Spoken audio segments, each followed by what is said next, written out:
Mega Shock Neo Geo Gigatron.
What have you got there? A box?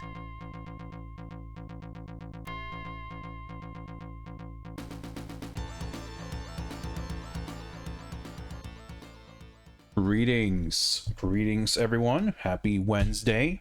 And welcome. We have immediate box art review request. Let me just take care of that link. All right. Hello, Killick, hello, Vinot, Foam, Ryu, H, Space Hoppercopter, Nico Jazz, lurkers in chat, VOD viewers, etc., etc. We will, of course, today be continuing our journey through a large pile of Prince of Persia games. Well, a big pile of one Prince of Persia game specifically, the first one, but a lot of different versions of it. Hello, Crushing Ceiling. And we will, of course, head into that shortly, and we will take a look at the game list and all of that. I would like, just up top real quick, preemptively, I'm not sure what word to use, but I don't want to say apologize, and I don't want to say warn. Just give a heads up, I guess. Unspeakable horror awaits. Thank you, Father X Keeper, for the support. Appreciate that. I'm a little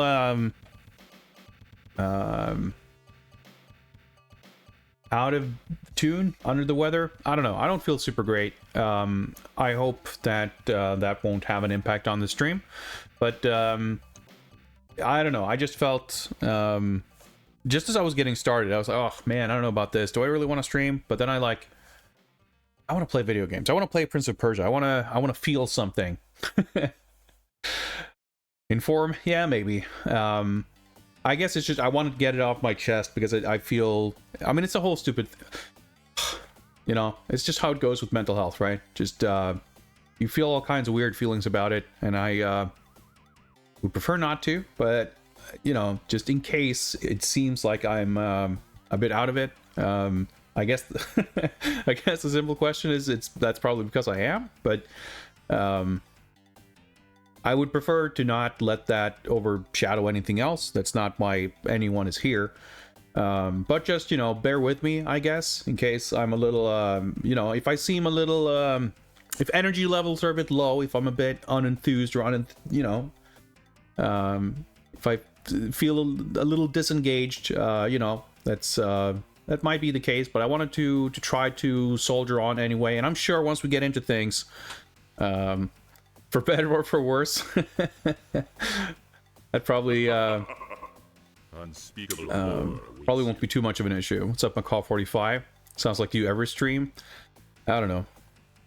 It's learn to hate Prince of Persia. Now, let me tell you, Zetsubera, there will be no difficulties whatsoever with hating and, dare I say, loathing, you know, certain ports of this game. We haven't, like, you know, we haven't seen anything yet. Today might be the first, you know, dipping of toes into the dank depths of genuinely bad ports. In my memory, from the like 2 seconds I've played of it, the Game Boy port is pretty dire. But that was, you know, like I said, a matter of seconds. It wasn't very recently, so I don't think it's a good port, but my perception of just how bad it is may possibly be completely out of step with reality, but I'm excited to find out.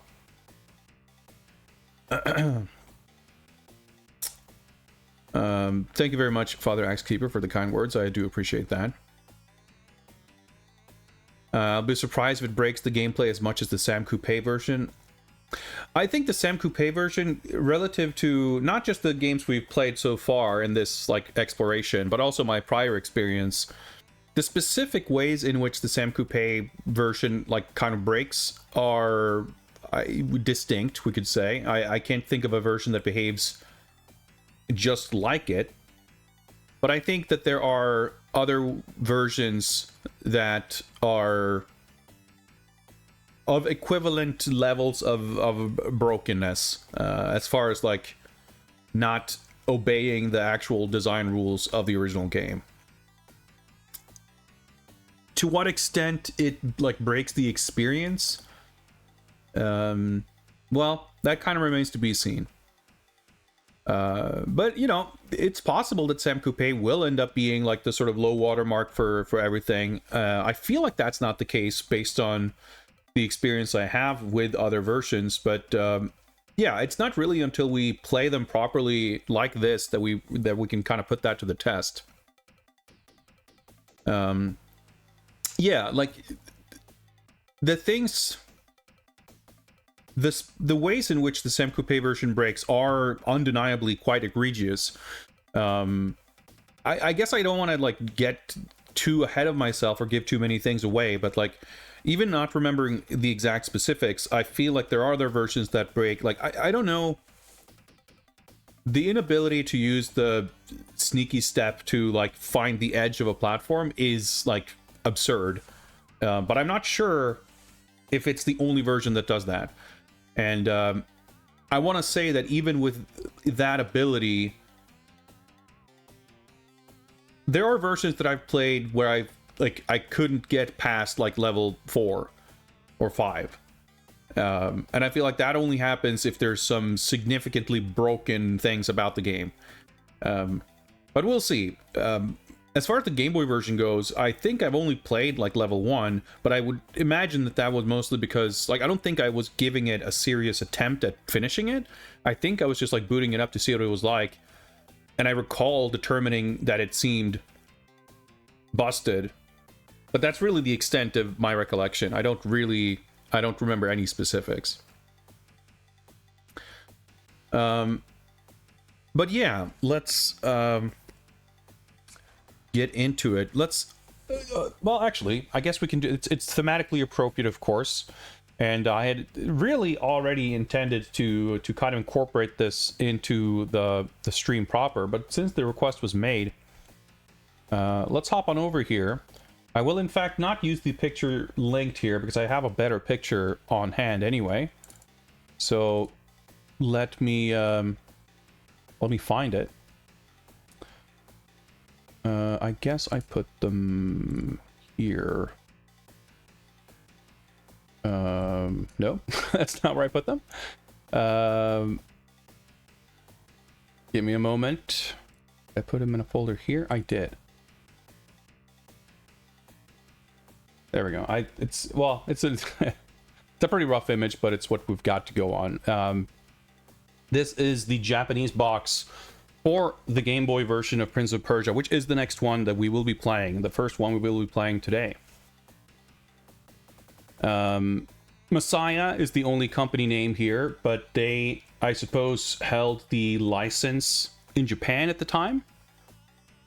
To the best of my knowledge, this, like, as far as I was able to research it, this port was developed by Virgin Games or some corporate entity that would at some point around this time be named Virgin Games.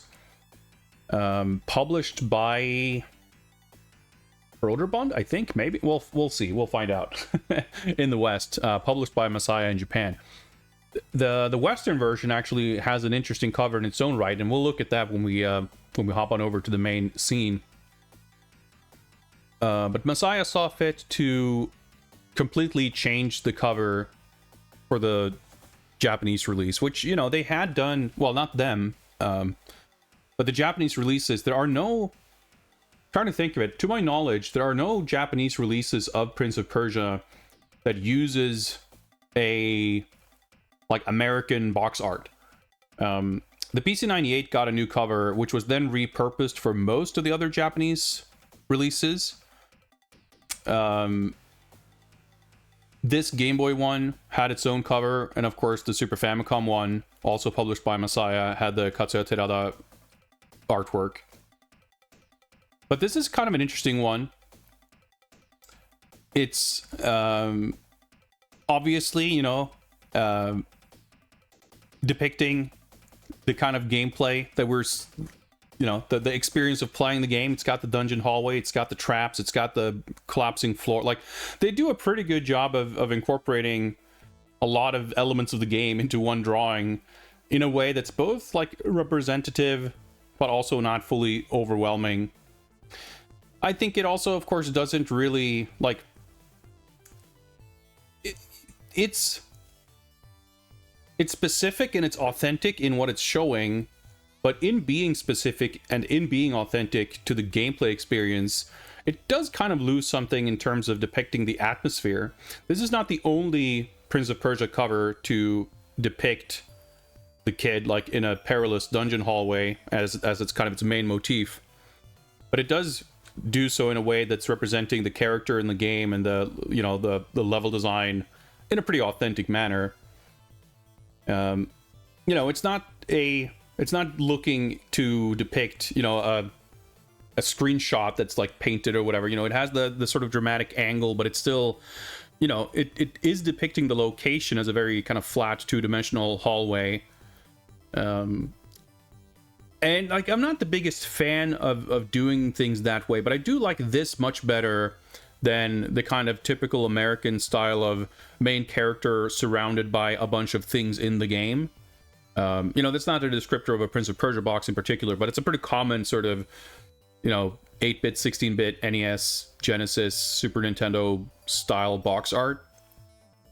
This one has a bit more personality to it in style, even if it doesn't match the game at all.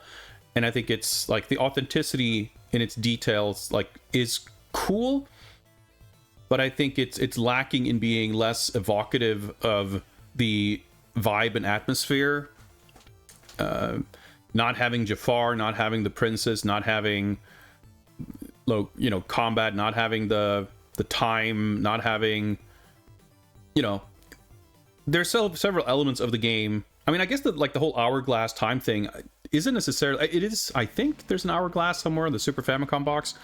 Like the Super Famicom box, you know, is kind of what I just described as far as having like the main character surrounded by like all the stuff that's in the game, but it's obviously done with such like artistic grace that it's super fucking sick. I don't think I'm conceptually against it necessarily. Well, I guess the thing about it is that it's like clearly a collage. It's like a, you know, it's an abstract. It's not depicting the main character standing in a physical location surrounded by these things, which is maybe the thing I like dislike a bit more. So maybe that's the distinction. I'm not even sure myself. Either way, this is like kind of a simplistic take, I guess, which I wonder if the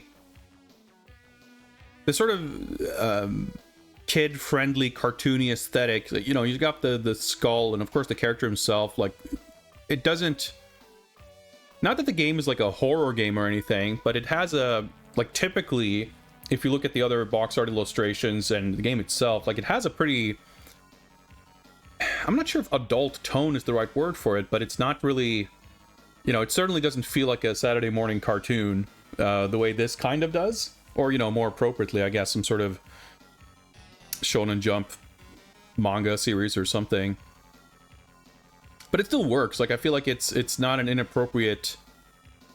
The game itself, in terms of its aesthetic, certainly on something like the Game Boy, like, it leaves enough room for interpretation that you could apply this vibe to it, and it doesn't feel too weird. But ultimately, I think this is charming. I think it's neat. But I actually, like, I don't like it that much. But the biggest reason I don't like it is that I think it's more of a technical thing. I think the value ranges and levels of contrast and focus, like, it's all kind of messy. Like, the different planes of geometry, like the wall and the ceiling and the sort of front side of the platform and the side of the platform, everything kind of blends together a bit too much. There's these like high contrast gradients on a lot of the tiles, on the spikes, on the chains and everything in the background. The character himself has like much lower contrast, and then you have this fairly intricate logo stapled on top of this like high contrast, you know, not even grid, but like this pattern in the background.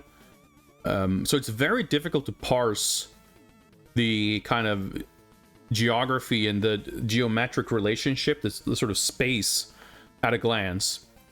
It's an image that like takes disproportionate amounts of effort to look at and to parse properly.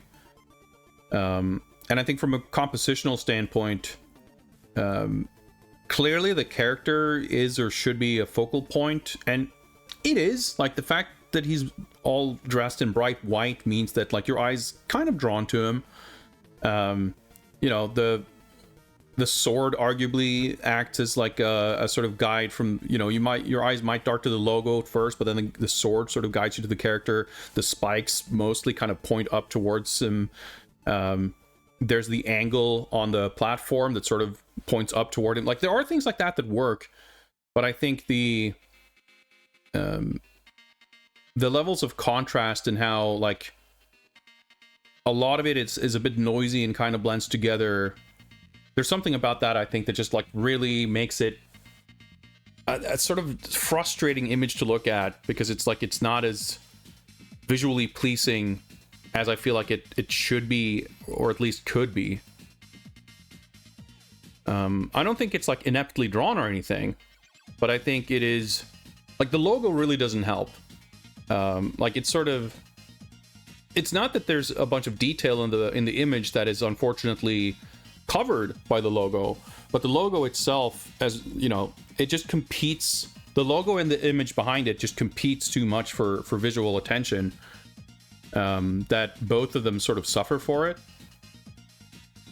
I could imagine a version of this where like there's like a torch, you know, maybe to justify it, a little closer to the character, and there's like sort of a halo of light like illuminating the character, so the kind of the focal point is a bit brighter, and then like fading out to much more cooler colors and darkness and lower contrast further off. Like you push that more so the ceiling is dark as well, so like the logo can stand out, like those kinds of things. Just as a thought experiment, like it'd be interesting to imagine what a version of this same composition could look like in that way, you know. And maybe you can shift things a little bit so that we don't need to see the entirety of the spike. You could crop like half the height of those spikes just to have a little bit more headroom so that the logo doesn't have to compete with the character and that kind of thing. I don't know. I'm no expert really on composition, but those are the things that kind of stand out to me. Like, it's a cool image, but I struggle to focus on the cool parts of the image because the compositional stuff just kind of stands out more to me. It is interesting. I'm glancing over to my other monitor where I have the picture that was actually linked in chat, which is a photograph of the box. This is a scan, and I will say that let me load up that image because it is interesting. It does read a bit differently, actually. Not enough to I think invalidate my critique, but it is interesting. Like, I'd be curious to see what a physical box would look like. Because I wonder to what degree either of these images are representative of the actual real image, or you know, how you would perceive it. So let me just quickly see if I can get that image up here.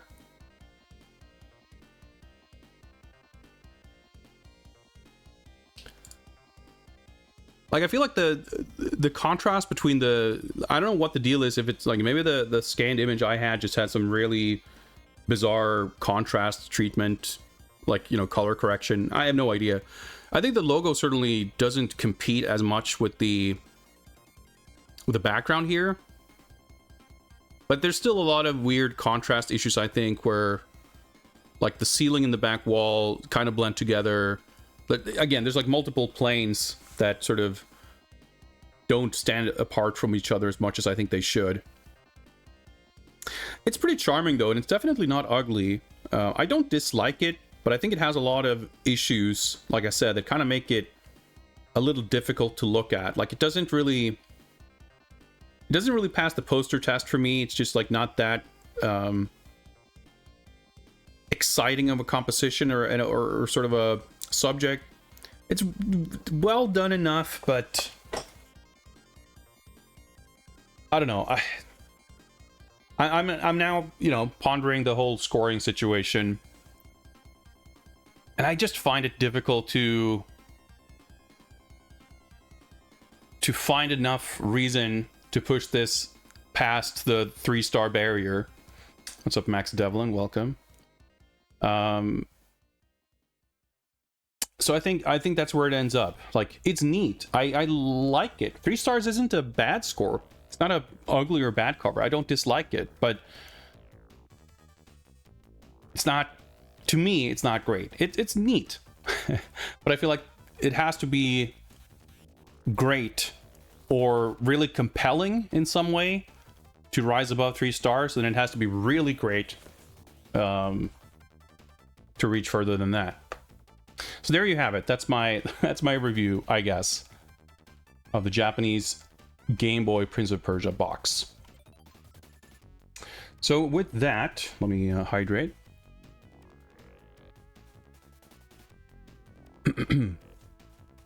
Let's hop on over the Prince of Persia scene. Super quickly, here's where we're at with the exploration progress. Most recently, we played the X68000 version, which was a mostly kind of lesser version of the PC98 game. And then we played the PC Engine version, which had some incredibly frustrating issues, primarily with the combat not functioning properly. But even some of the timing on some of the traps and stuff had been changed, or at least like weren't... I don't want to say were changed, because I don't believe that they were necessarily deliberately changed, but they were different. So that ended up being a very frustrating version to play. But we'll see if the Game Boy one will overshadow it. What's up, Hoffman? Once you pop, you can't stop. That's not untrue. Not untrue.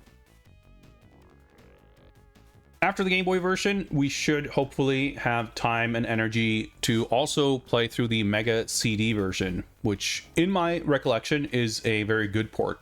Once again, it's kind of derived from the PC98 version, so while that on its face is a promising thing, the same was true for the PC Engine version, which was not good.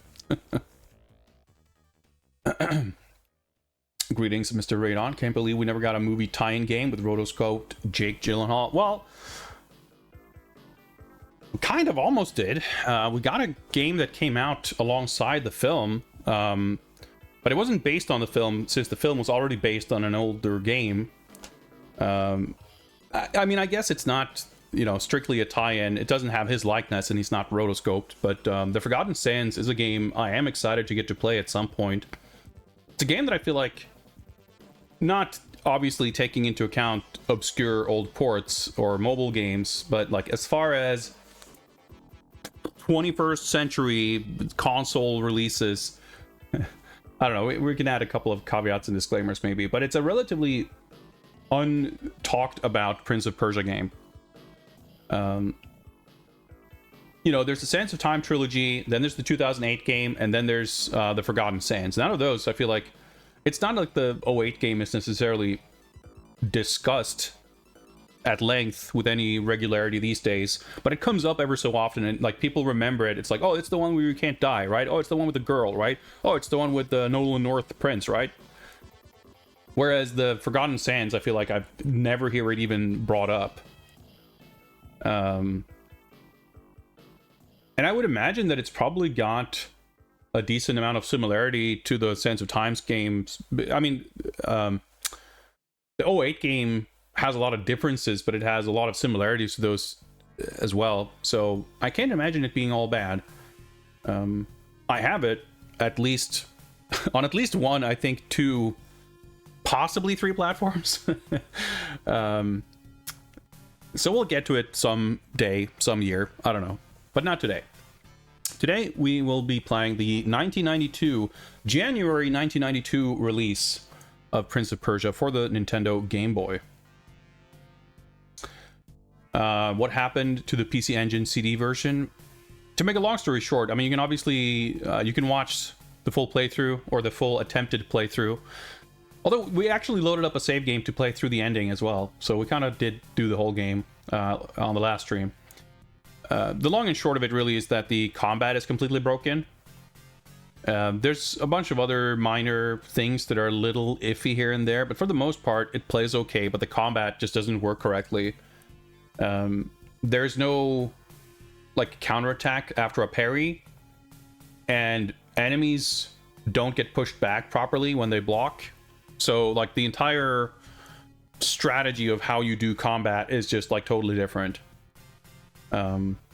It's kind of messed up. But I also kind of don't want to linger too much on it. We spent enough time on it last time.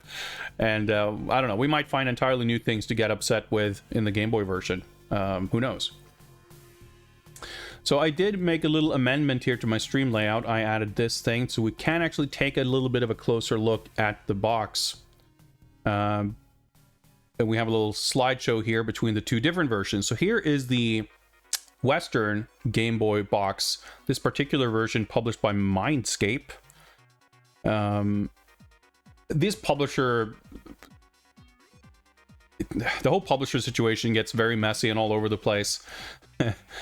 I'm not sure. I would assume this is the American release. It would not surprise me if the European release, or maybe even multiple different European releases, had different publishers still.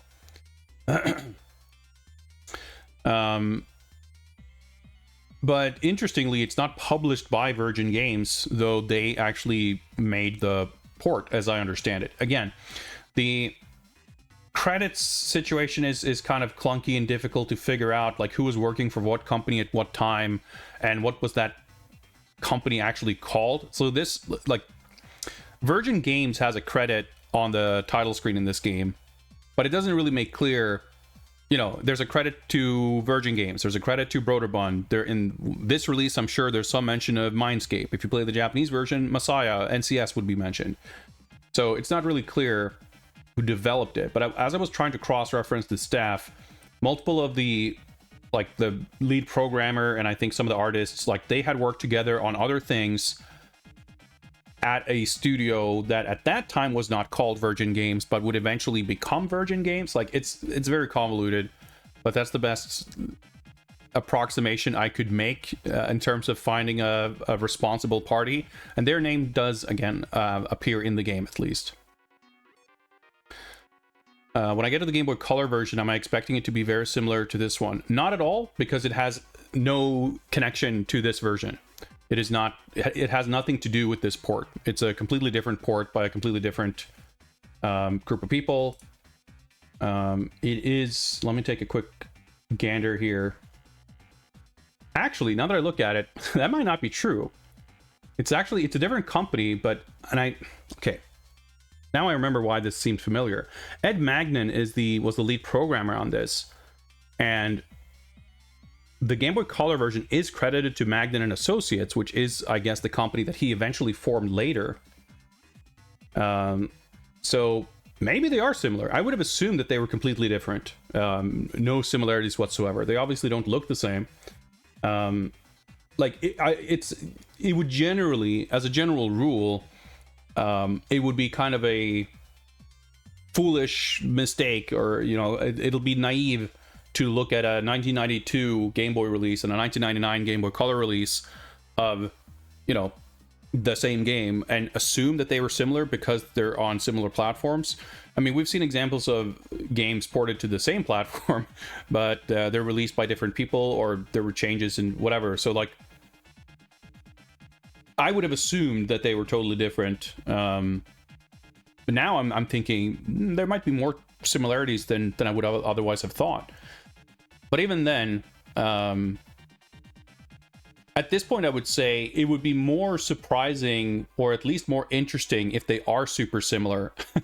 Because that would make me think, like, did they leverage this, you know, 7-year-old version to, you know, crank out this quick port, even if it's busted away? I mean, if this port is really good, then good, I guess. But yeah, I don't know. We'll see. I've never played the GBC version. This cover art, as I found out looking at credits, interestingly, was painted by Paul Kidby, who is, I know he is like a known name. He is not an artist whose work I am personally intimately familiar with. But I know that he's like a pretty established name in, like, I guess, like fantasy books and stuff like that. I want to say, I remember it came up, Practical Mind Mike was like showing off some art book with Discworld stuff, and apparently Paul Kidby had done a bunch of artwork for Discworld books. So I was just, I mean, I was surprised mostly, I suppose, looking at like the Moby Games credits that the cover artist was credited in the first place, because that's not really commonplace. But his name was indeed mentioned. But what, of course, is interesting about this cover is that it's basically just a repainted version of the original Apple II box. The composition is not the exact same, but it's very similar. But everything is different. And I mentioned this previously when this came up in conversation. The one thing that stands out to me as like the goofiest is that the guard is like only wearing a loincloth and like a mask, or like a, I don't know, hooded turban of some kind. Which is, I don't know, it's not really what anyone looks like in the game. I suppose no one on this box really look the way they do in the game. But as far as like taking that original box, sort of repainting it, making that such a deliberate change, it just stands out to me, because it's like, it's a funny thing, because you would also think that like the reason, I don't know, I have no reason to think that it was a Nintendo thing or whatever, like, because the NES version uses the same artwork, that they like had to, like, they weren't able to reuse the original art for whatever reason. But there are examples of something like that where you would think that, like, well, maybe if something's a little bit too risque, or there's something that seems a little too adult or inappropriate, we can modify it, or you know, which in some cases might necessitate kind of repainting it, but trying to retain what was appealing about the original, etc.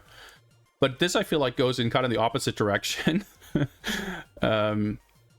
But it could very easily just be a rights thing, that they you know, Mindscape or whoever putting out this version, like, they don't have ownership of that artwork, they're not licensed to use it, or they're unsure about the legal situation, or like who has ownership of it, or, you know, they may have licensed the game from Broderbund, but that license might not include, because that's the thing, right?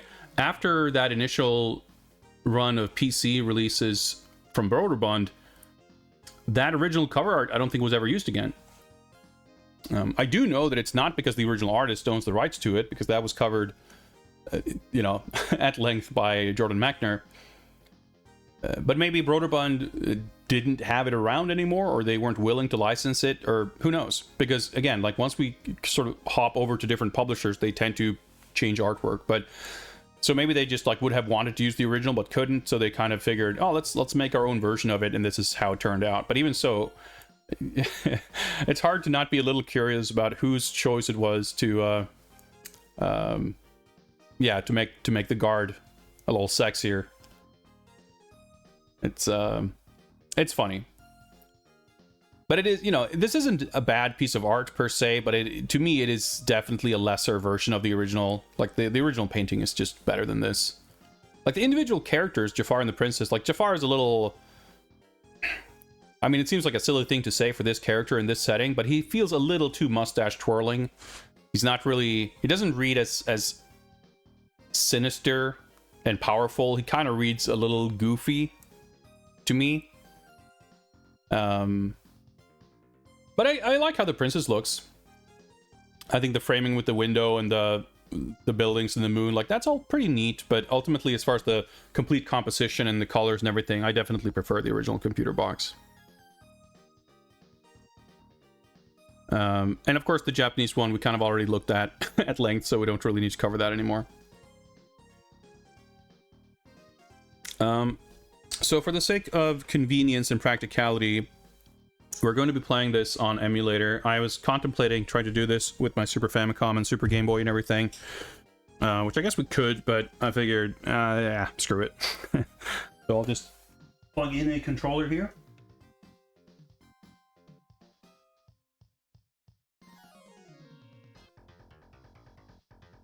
which we will probably need to configure a little bit.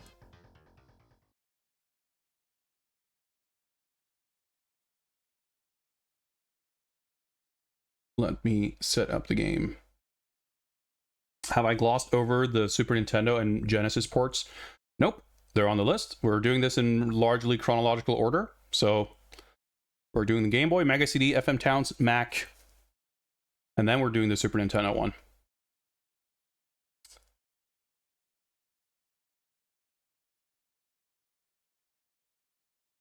Okay, so let's do this. There we go. There you go. Copyright 91, Virgin Games, Broderbund Software. Bunch of different copyrights here. And again, this is actually, I guess, the ROM data is the same. Actually, hang on. I'm not positive. Let's see. I'm just like opening a zip file, but I'm not sure if that contains... Fuck it. It doesn't really matter. I don't know how region coding would have worked on a Game Boy, and I don't know if there are different ROM images, but I don't know. I doubt that they're different, but we'll play whatever this is. Is this how I... Yeah, there we go. Configure controls.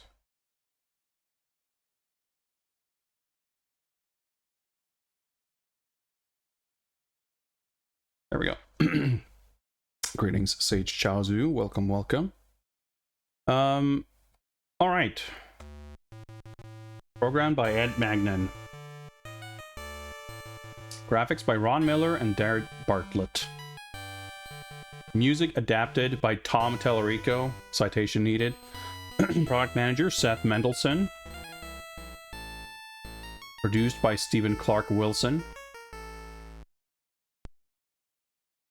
I was curious if they had Paul Kidby's credit there, because they have like the rest of the full credits there. Sure, clearly this is the European version we're playing, but obviously being a Game Boy game, we don't have to worry about like 50, 60 hertz type stuff or anything like that. It'll be the same thing.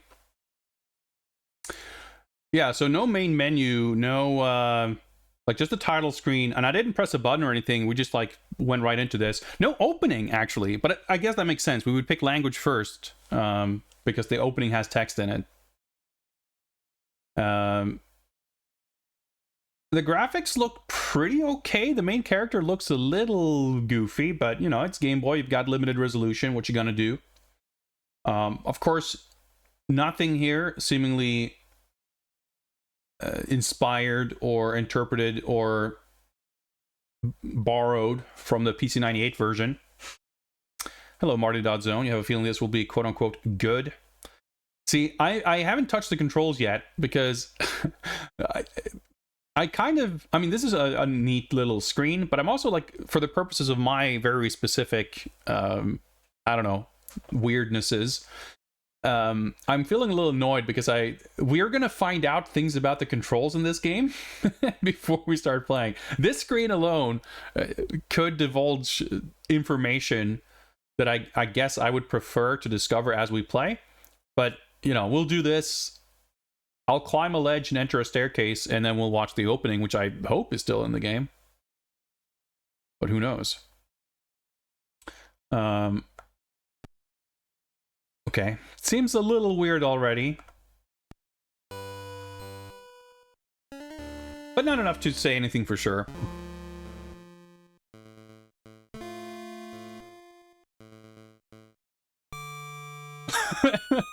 Wow, okay, the princess, I guess she was moved to, there's no more room in first class, huh? They downgraded her?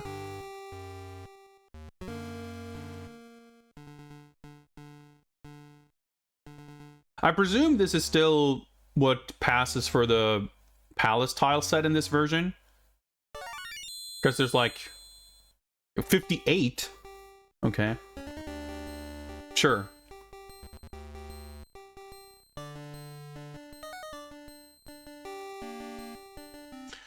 There's like some kind of carpeting, and the windows are part of the palace tile set. The way the text is presented just like makes it seem a little unceremonious, but it's alright. It's the Game Boy, you know. Okay, so this is the main menu, I guess. So there's probably like like a password system. But yeah, actually we can see here that these tiles are different. So this is the dungeon tile set, and what we just saw was the palace tile set, but still no unique graphics for the princess's room, which is a little... I don't know if alarming is the right word, but it's the first time we've seen that. In every version so far, she's at least had a unique screen. So that's like the first divergence in this version. I'm not really counting necessarily like title screen menu type stuff, but as far as the presentation of the game itself, graphics are of course unique because they would have to be. But I'm excited to see if there's actual differences in level design and anything like that. I presume that the combat's going to work the way you'd expect it to. But yeah, I'm excited to find out.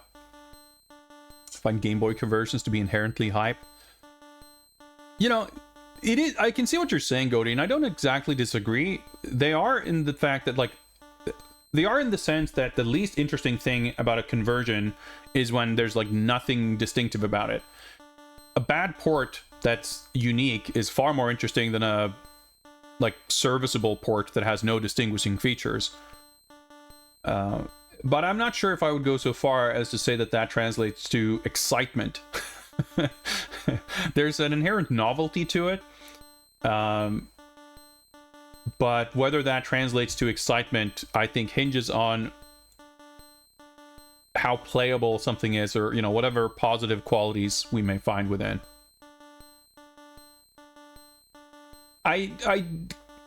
Your guess is as good as mine, Teravan, as for what's going on with the clock. Had it said 59, that would have made plenty of sense. Like, sure, it starts at 1 hour and then it's immediately down to 59 minutes and change. Starting at 58, it's a little peculiar, though. Yeah, and I guess, I'm going into this with the expectation that the original game of Prince of Persia was made on an Apple II, even though the Apple II could, like, very barely run it. And that, like, you would expect any version of this game on any later platform, like, that it shouldn't be held back by technical, restrictions or limitation. So I'm kind of judging it a bit on that, like, in that sense, I guess. But let's find out. Oh, okay, I just tapped right and he went. Okay. Okay, that's my life bar. Okay, I tapped the B button and he takes a step forward. That's a little weird. That fell down quickly. Okay, A button jumps forward. Well, that's new. Okay, the controls are already mystifying, and we have new comedy animation. We have 56 minutes now, apparently. The timing of that little vertical jump is very strange. Doors open instantly. Screens transition. It's okay. You slip off platforms in a kind of peculiar way. On Dark Castle. Now I'm starting to wonder if, I guess, Ed Magnan secretly, and by secretly I mean I don't know, is he the Dark Castle guy? That'd be pretty incredible.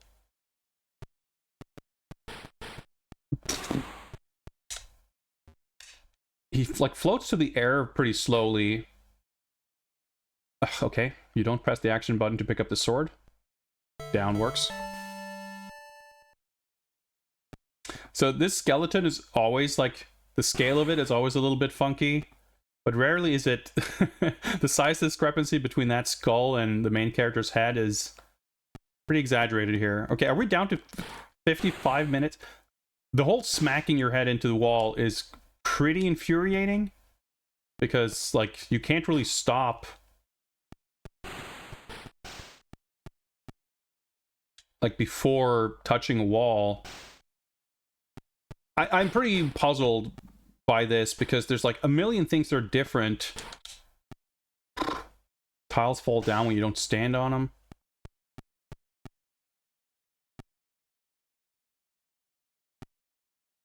But I can't really gauge yet to what degree, if any, these changes actually screw things up or make the game harder. Can I pull a sword out, please? Yeah, there we go.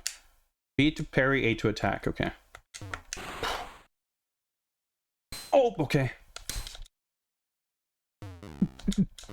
Kind of seems like you can't counterattack in this. Combat might be fucked in this version. Okay, I'm glad we didn't have to redo this level, but there's combat pretty much right away in level 2. So we'll find out. Okay, tapping up is supposed to make you grab this. Now I have to do that. I'm like stressed out because this version is really weird. What's up, Retro Demiurge? Hopefully it doesn't have all levels. I don't know if I would say that, but got passwords, which I think is a good addition for a Game Boy version. You wouldn't expect them to spring for a like battery backup in a game like this. It's kind of cool the way the door like shuts behind him like that, like so suddenly. Yeah, there's no there's no counterattack, and I seemingly cannot use the PC Engine strat of just attack. Well, maybe. Okay, maybe that's what I do. Okay, it just ate my input and I didn't block. Okay, I need to start holding inputs. Okay, yeah, start. Okay, I have to press start. I see.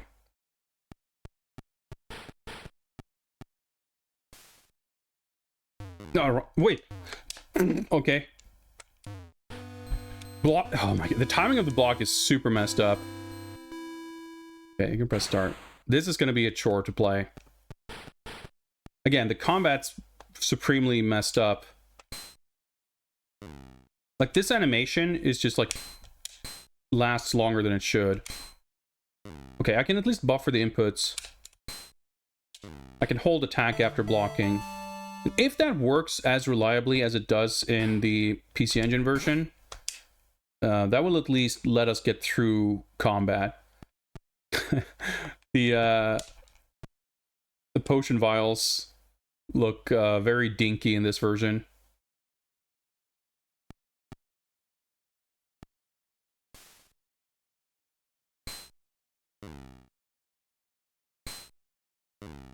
Yeah, it seems to work. Again, like, reducing the combat to just blocking and then counterattacking is it's terrible. It's like so lame. He's got his back turned.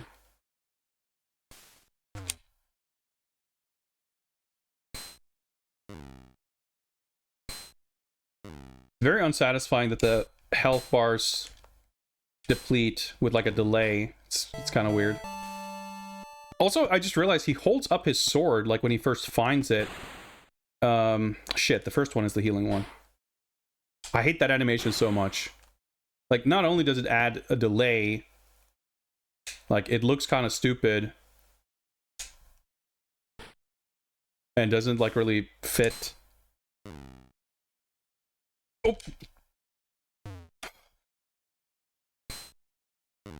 I mean, at least you can swap positions in this version. You can't do that in the PC Engine version, which also contributes to the combat's extreme awkwardness.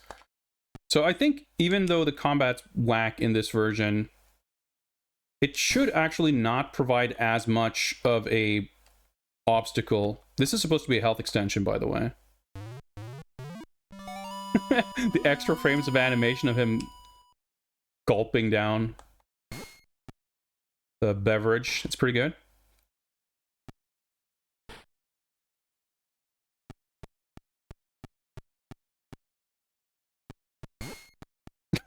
Okay, that doesn't look quite right.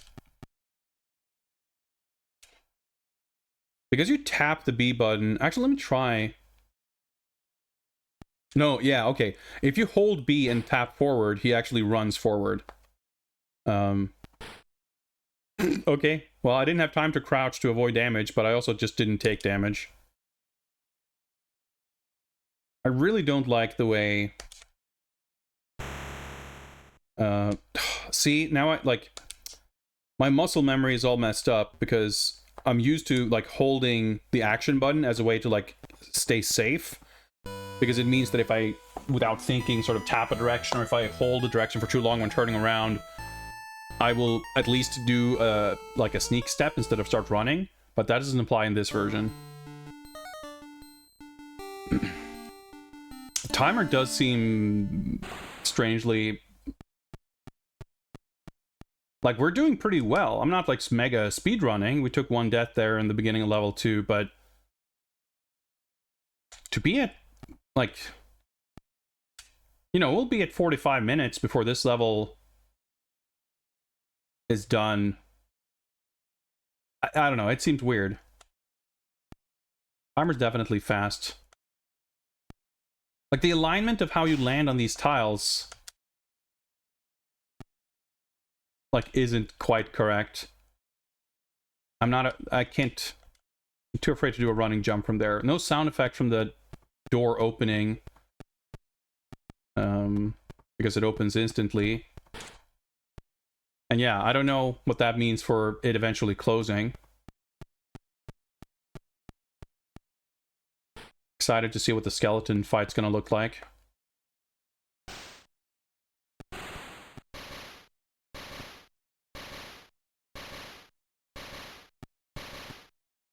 Feels like the timing of that is quick, but it's so hard to gauge when the animation sort of instant and just the timing and speeds of everything seems like it might be a little bit off. It does kind of seem like the game actually more frequently puts me on like exact tile, like at the edge of a tile, like things are a bit more... Oh, what? Okay. That was a sick animation, but the skeleton actually turned into a ghost in this version. That's pretty unique. I mean, I understand what's going on here. It's the same sprite from the enemy, but the black outlines are just white in this palette. And I predict that that's what the shadow is going to be. That's a funny sound effect. But it seems like the animation of the skeleton turning into a ghost seems like it would have about... Oh, I should have grabbed the health. Like, they could have used that to... They could have fit the... No checkpoint in this version! Oh, I was like, well, okay, I don't need to worry too much because there's the checkpoint right before the skeleton, but nope, no checkpoint in this version.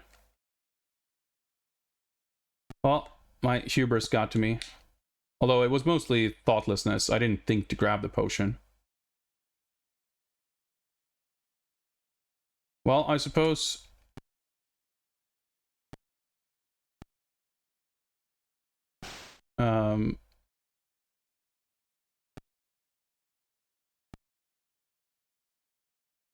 At least, you know, running out the clock, if we're not going to finish the game, it's going to be pretty quick.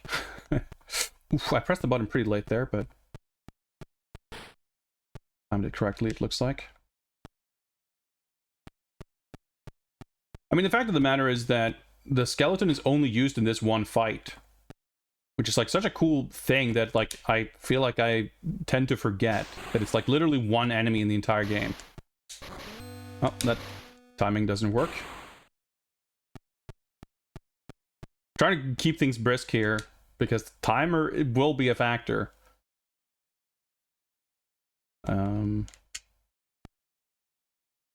Like, in the PC Engine version, we were stuck on level 2, I think, for a good while. Actually, we were stuck on this level for a really long time. Because I was kind of able to brute force the fights a little bit, or get a little bit lucky. But with the skeleton, because you have to push him back, Um,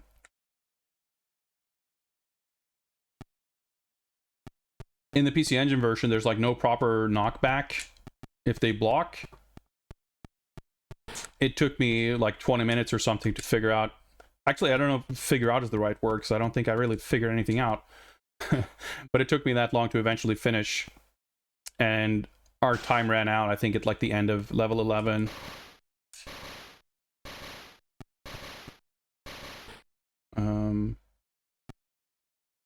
I don't have a super good like internal sense of where I should be for each level. Like once I reach level 8, 9, I mean, it's really kind of past level 8. Just like the toughest level. If you've got like 20 minutes left to do the last couple of levels, that would feel like pretty doable. But normally you don't necessarily have the timer visible at all times like this.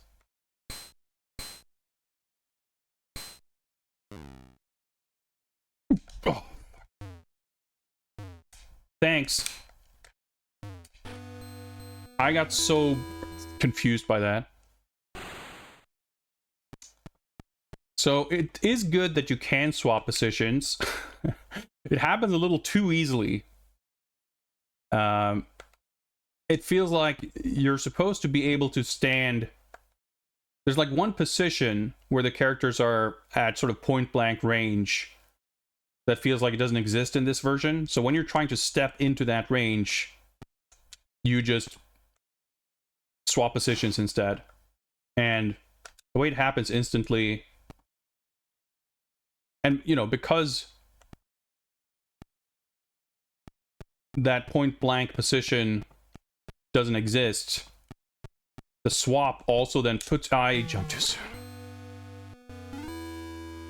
The swap puts you in... Like, if we think of it in the original game as, like... You walk in, like, you're 1 tile away, and then you're 0 tiles away, and then you swap positions, but you're still 0 tiles away from the opponent, just on the other side.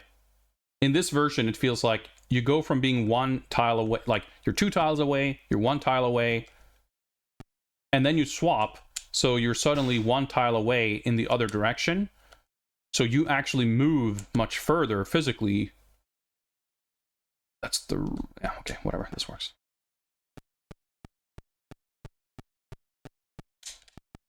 So, I don't know, this version is... Okay, that's correct. It's not like the Sam Coupe version. It's certainly far more authentic in many ways. But it's like inauthentic in a lot of strange ways too. That's like weirdly faster because you don't bang your head on the wall. This version finds completely new ways to be inaccurate, which is interesting, I guess.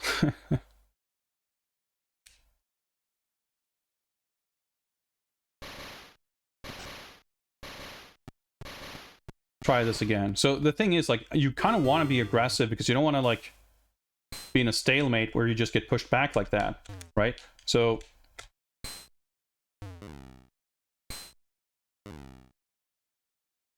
for the record, it does not matter which side you push him down on.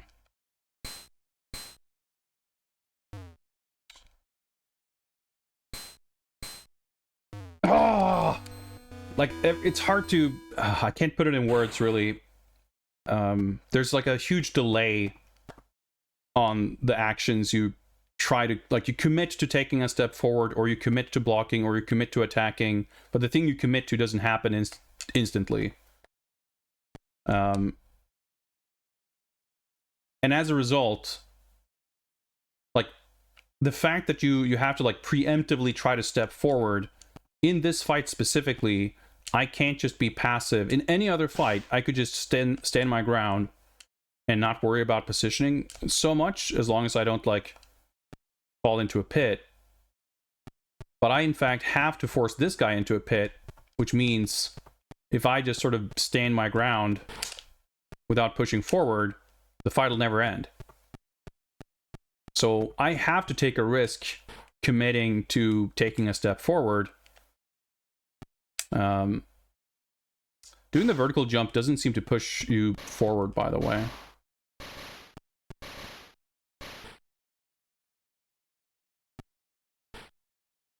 That was my head smacking into the wall. So it's interesting that the reasons aren't exactly the same, but this version and the PC Engine version are turning out to be putting up very similar roadblocks, or at the very least speed bumps.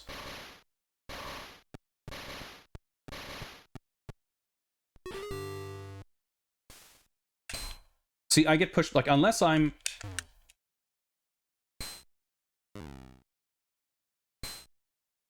Like, I have to be close enough that my attack after blocking actually hits.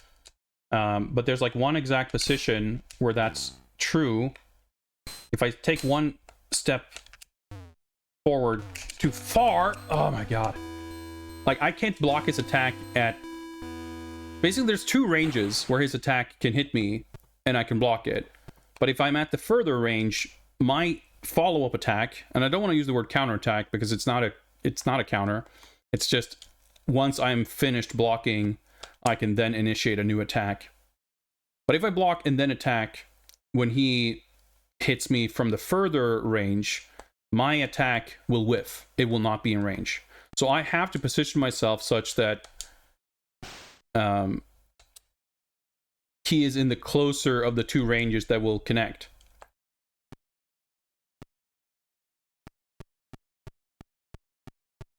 But if I try to get into that position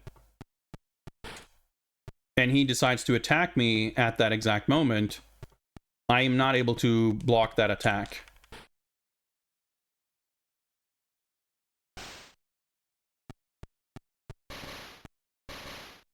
So my other kind of option is just to, if I'm not willing to take that risk, my other option is really just to hope that he will enter that range. But the problem is, if he does choose to attack me from that further range, I will cede ground. Because when I block that attack, when I block any attack, I get pushed back. So any attack that I block that I cannot then sort of reciprocate with an attack that will hit and push him back further. What the fuck?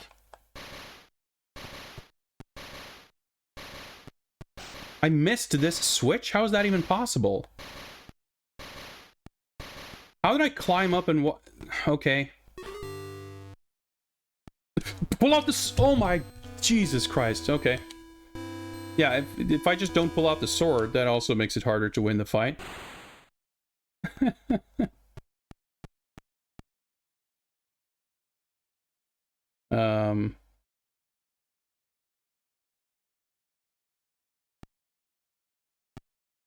It's interesting. In my memory, as I said, I remembered this being a port that, despite playing it very, very briefly, it was enough to get the impression that it's kind of messed up. And it sure is.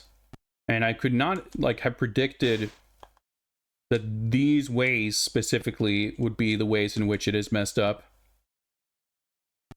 But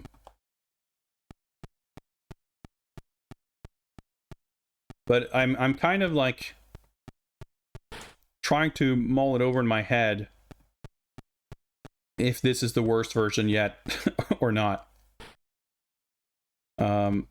Do you draw the sword automatically in every version? So far, including this one, the thing is, like, there can be a little delay, or rather, you have to, like, you will never draw the sword if you're running or jumping. Like, if you're doing stuff, you have to sort of let go and be in a neutral position. But I already noticed in this game, this version rather, that there have been multiple instances in the previous 2 levels alone where there's an enemy in front of me, but he just won't draw his sword until I get close enough. See, there's like kind of a delay there. It's very funny, by the way, that we were able to get to the lower floor the first attempt. See there, I couldn't do it. And I've never been able to do it again since. Oh, you just had to really stay cool and pray and trust. Have a bit of faith. Fuck off. That, well, that your parry will come out, but that wasn't what I was gonna say. I don't know, I guess you gotta have faith in a lot. Would I consider this bad if this was the only version I'd played? If this was the only version of the game I played, I would probably have stopped playing at this point. Because it doesn't really... This version, in my mind...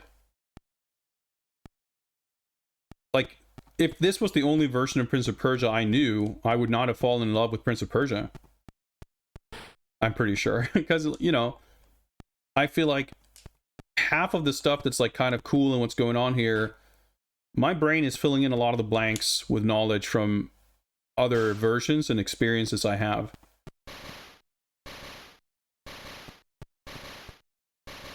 Would jumping over him work?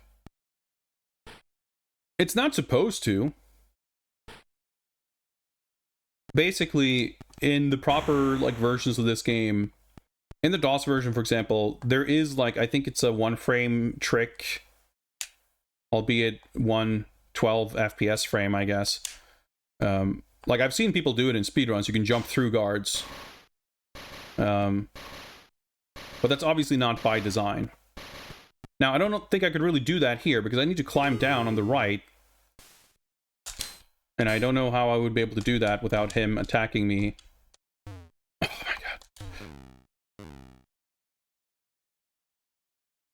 my god.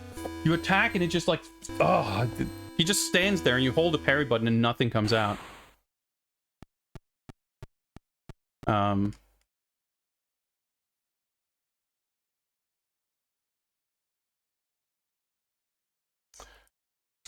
I'm not sure exactly what you mean by the distinction of jumping over versus jumping through.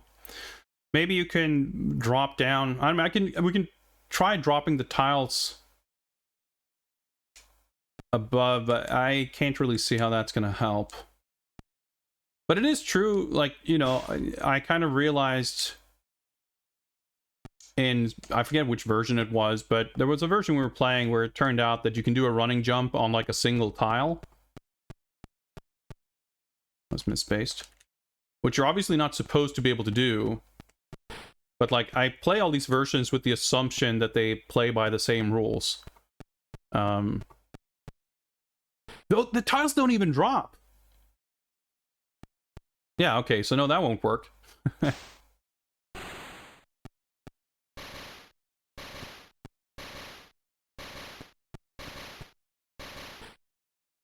Because I was thinking maybe if I get to that up the top right part, I like sort of climb down from there. But I would be climbing down a hole that does not exist because those tiles don't drop.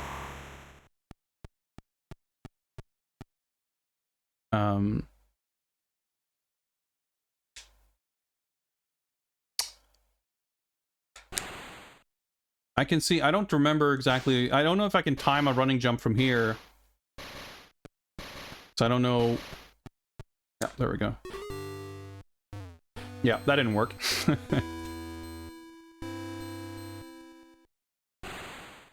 Worth a shot, though. So there are definitely some slight differences in level design, level layouts. This is probably the first one that stood out to me as, like, that I noticed, the fact that those tiles don't drop, but I'm sure there were probably some minor differences in level 1 and 2 as well.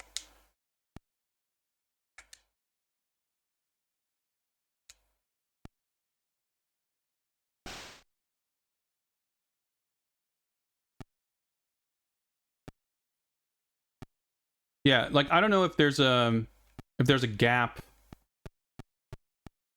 or something that is different, but I did jump you know, from the top left and landed like on top of him.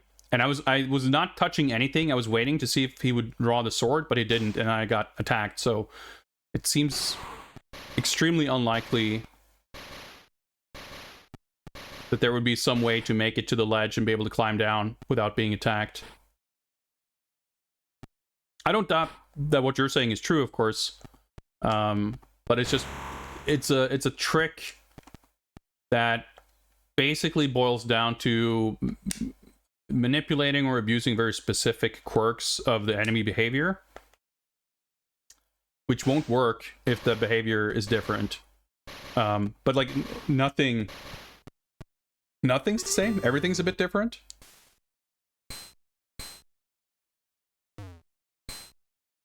Oh my god, the parry just won't come out. Sometimes I can like cancel a parry into a parry, and sometimes I just stand there in neutral and I hold parry and just nothing happens. Alright, it took like 12 attempts, but we got him to drop down one more time. 2 HP. It took 3 HP to do that the first time. I should maybe not have to push him as far down here, but again, it's just up to factors kind of beyond my control. Oh, I can press up to parry, I just realized, because I did it on instinct. Fuck. That's the thing. Because you have to press so early, like, it's really difficult to parry on reaction. I keep, without necessarily thinking about it, I just keep trying to preemptively parry. And if I preemptively parry and he doesn't attack, then it's like a 50-50 chance of whether I'm able to parry the attack that he then eventually does. Which, that in itself, like, that's not a... Well, it is a problem, but that's not an error on the part of this game. Like, you shouldn't be able to... Like, parry attempts should be committal. That's the way it works in the original. But the problem is, when the combat controls are, like, delayed such that you have to do it preemptively, you can't do it on reaction, then, you know, the game sort of essentially introduces a dice roll where there shouldn't be one. Are the other controls delayed? I guess it's hard to tell in a way. Like, it doesn't really feel like it. Like, the game mostly controls fine as far as platforming goes, which was true for the PC Engine version as well. But everything controls a bit differently, so it's like, it's hard to compare it directly. Not to mention, like, just playing on a control...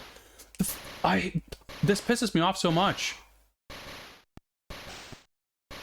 Why does this switch just, like, randomly not work sometimes?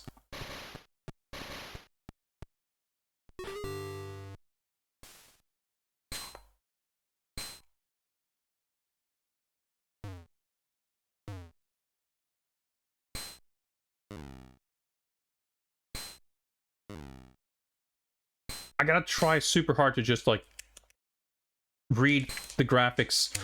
Oh, this counterattack didn't come out. Like, I'm literally holding a button to buffer. Like, it's not a matter of timing. And it still, like, just doesn't come out. It's infuriating. Yeah, he waits much longer to draw the sword. Like, you know, I said before that it's a weird range thing. Like, you have to be closer to enemies than in another version for him to draw the sword. But maybe it's just, like, that he waits a whole second to draw the sword. I'm not sure. It's pretty puzzling for sure.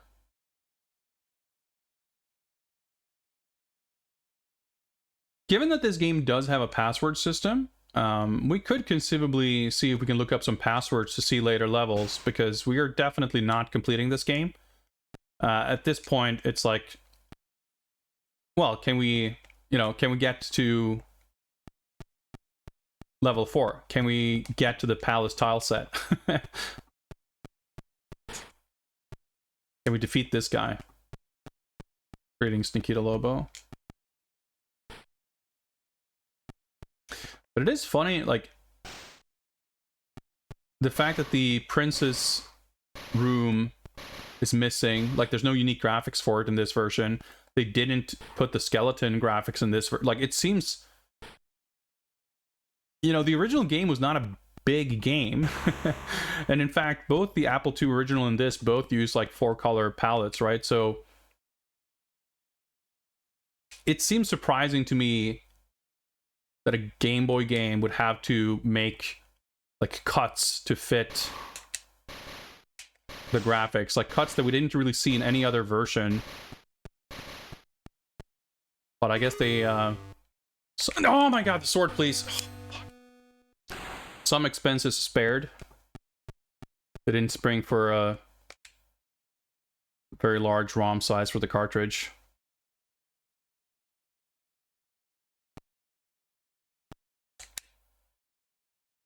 Well, I don't think they were incapable. Well, I mean, a cartridge has a set size, right? There's a set amount of storage space on a cartridge. And depending on which size of ROM you're using, you know, the components will be more or less expensive. It's more expensive to produce a cartridge that has a larger ROM size.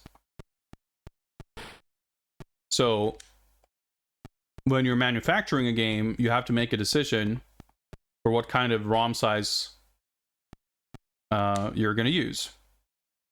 It's not a hard limit of what the Game Boy is capable of. It's a hard limit of how much ROM size did they allocate for the Prince of Persia cartridges. Like, I don't know specifically for a lot of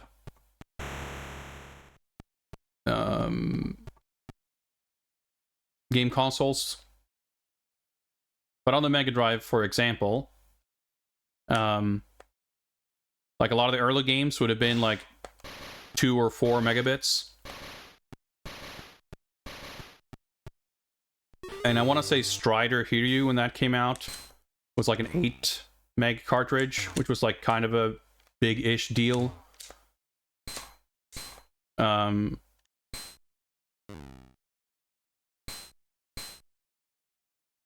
I mistimed that. And Super Street Fighter 2 is like the largest cartridge, and it's 40 megabits. Parry didn't come out. And the reason game size would sort of increase with time is simply that manufacturing would become more affordable. So you could budget differently. And, you know, maybe install base would be larger, so you could maybe potentially expect larger sales, etc., etc. So, you know, it's always just a calculus. And it's the exact same thing on the Switch 2 today. The reason a bunch of games ship on these, like, game key cards that don't have the game on them is because Nintendo is the manufacturer of the game cards. And if you want to put your game on a game card that has the game on it, you have to pay a lot more for each copy of the physical game you're producing. So it will eat quite directly into the potential profits.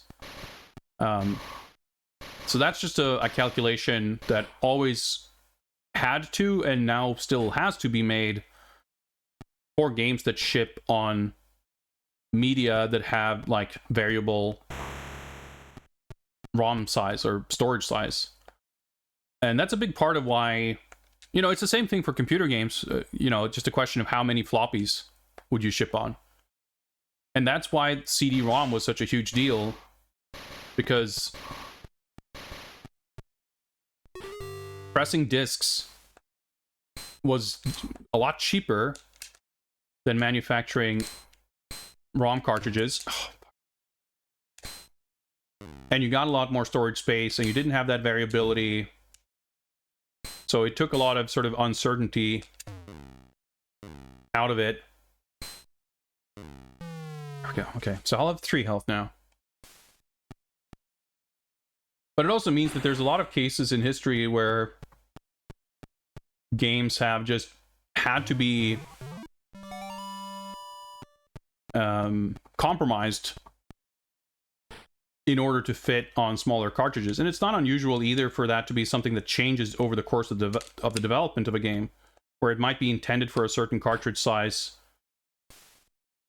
but then during production, it is either decided that, hey, this game seems like it's going to be incredible, we can actually probably afford springing for a larger cartridge, or probably more commonly the opposite of, hey, we decided to not... Come on. Are you serious?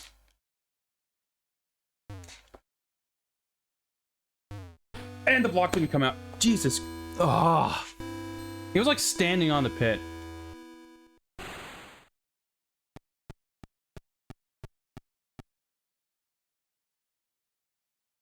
Like, it was extremely conspicuous too, because I kept thinking that when you're on the top level, he falls down earlier than I expect him to.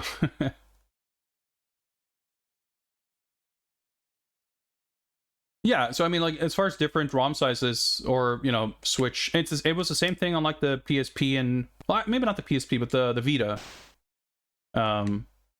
where like Sony was in charge of manufacturing. Like, there was no, you couldn't go to a different vendor to get a different deal. They sold you the media that the game would be stored on, and the choice of storage size for the media basically gave you a totally different profit margin. So it's like, do you want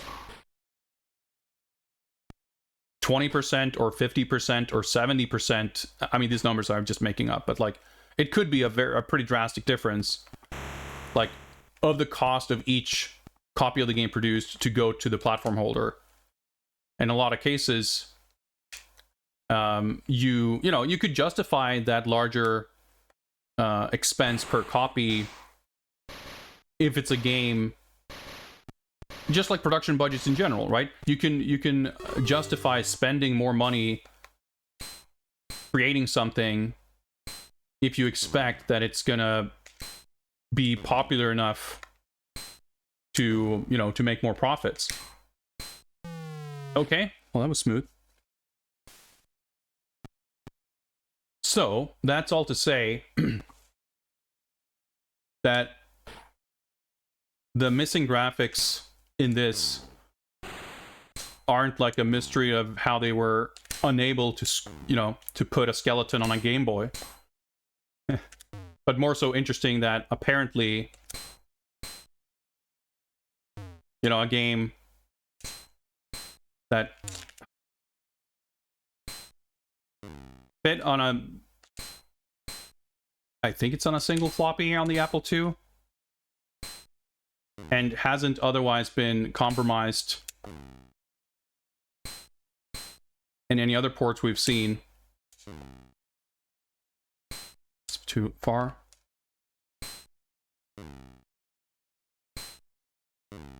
Oh my god, finally. Took like half an hour. It's interesting that this version would be compromised in that way.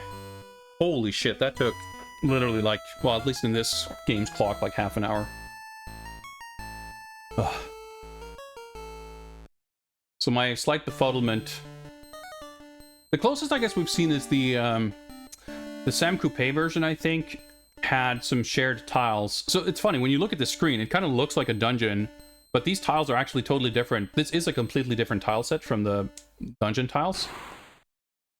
But they don't look as distinct, of course, because of the monochrome graphics. The Switch, can I... Oh. The Switch is just like not working sometimes is a pretty peculiar feature of this version. As well as that stupid thing.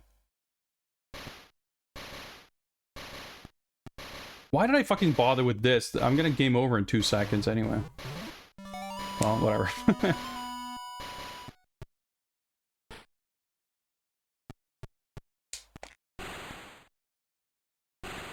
Climb up ledges pretty quickly.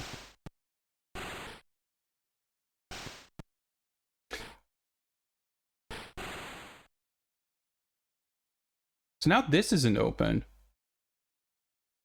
I just went through the level as I would, but that isn't open. So now I'm like, okay.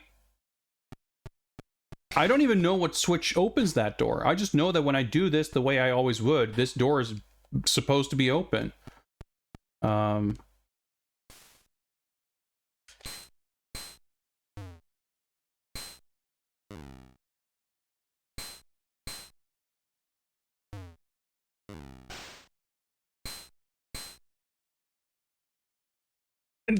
Stuff just whiffs. Oh my god. The combat here is, like, it's broken in ways that are similar to the PC Engine version. I think that's the switch there, maybe? Like that maybe opens the door? Maybe I made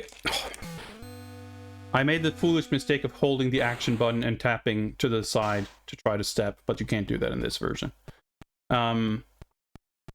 It would make sense if that switch opens the door on the right, but I just,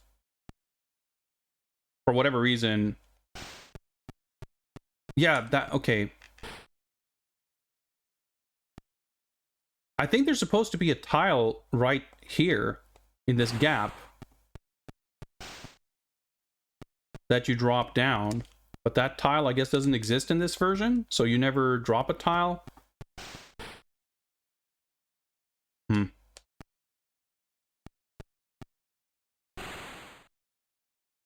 Yeah, no worries, Nikita Loeb. I was kind of waffling about, so, like, that opens that door, and I can't jump over. Yeah, like, because of that tile not being there, I guess I'm, like, forced into the more complicated route, which I don't even know because I don't use. Now it's open. Okay, we missed a health extension, but screw it. It's not gonna matter too much.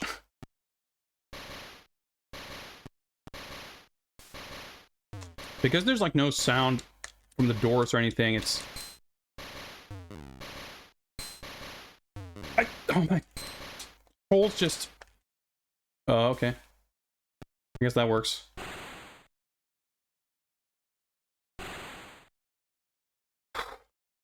It's like exhausting.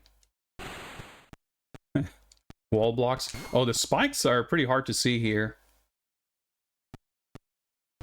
Cool, cool. Yeah, sure. I guess I don't need to draw a sword.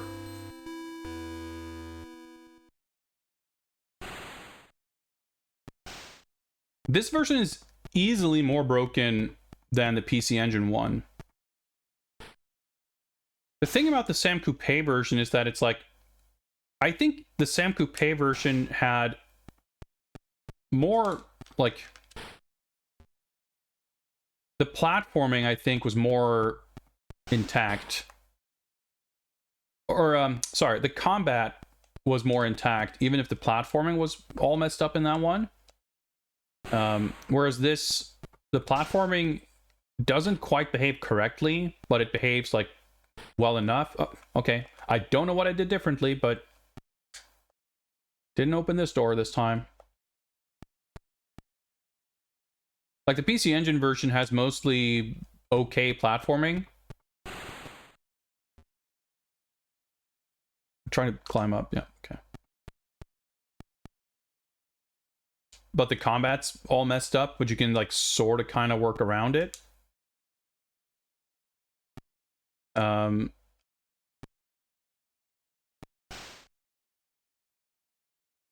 I guess this... I guess that's what I stepped on this, and that opens the next door over there.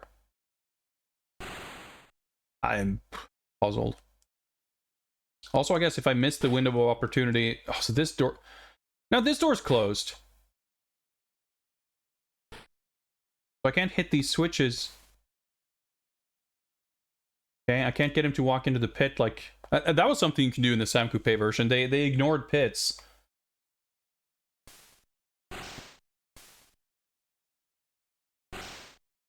Okay, the door like just closed on my head. I can't walk into the pit.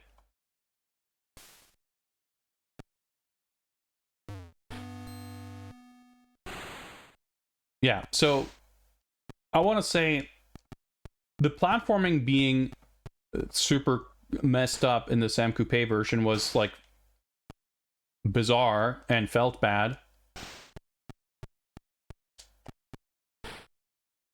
But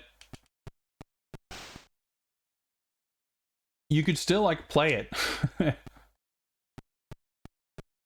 Maybe if I'm quick enough, I can hit this switch, get back up.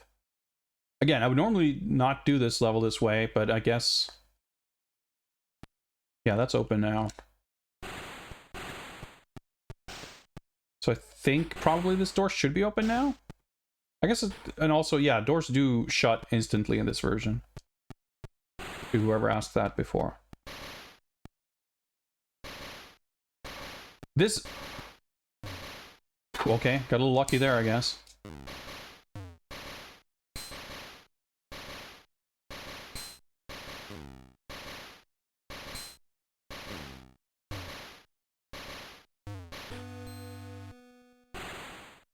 Compared to the other kind of busted versions, this one is just broken in more like unwieldy ways.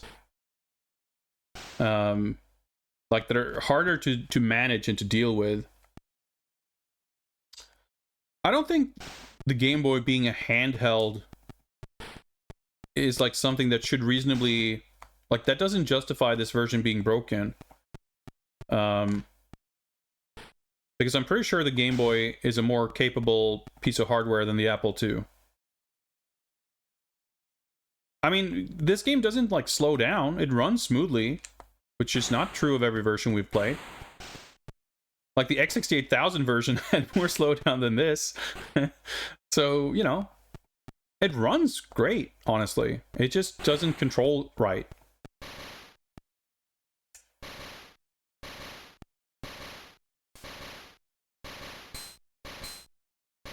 Oh my god, the blocking just like doesn't work. Like the combat's supremely messed up. Far more so than the PC. Like once I got the hang of how to sort of work around. Oh, he's still like stuck there. That's a corner apparently.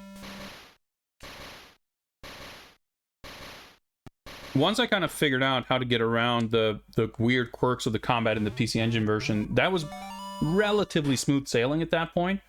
But that's not true of this version.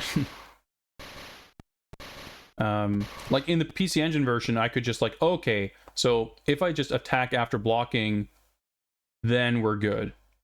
But here, you know, I attempted, you know, I started using that strategy almost immediately when I realized that there's no counterattack in this version.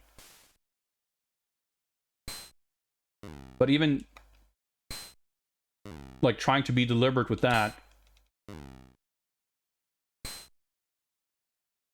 it's like not consistent enough. Like there, the parry just, yeah, twice in a row. I start holding the parry button as soon as I see the attack starting, and my character doesn't even start animating before I get hit. I don't get like hit out of my attempt to parry, he just doesn't start parrying. The X68000 version is definitely just a kind of subpar port of the PC98 version. Oh, that's right, okay. The PC98 version runs excellently. Like you can't really look at any game necessarily and say, well, this hardware is capable of such and such, so it should run better, because ultimately it's, you know, it's up to how it's programmed, right? So you can maybe expect, and I mean that's the metric you would use to say I don't think it's a very good, like I expect more of the X68000 for sure. But you can tell, like, just because it's got like it's using all the graphics and like it's based on the PC98 version. It still plays well, but it's like missing some options, and they redrew a few of the graphics in a way that's like a little clumsy looking.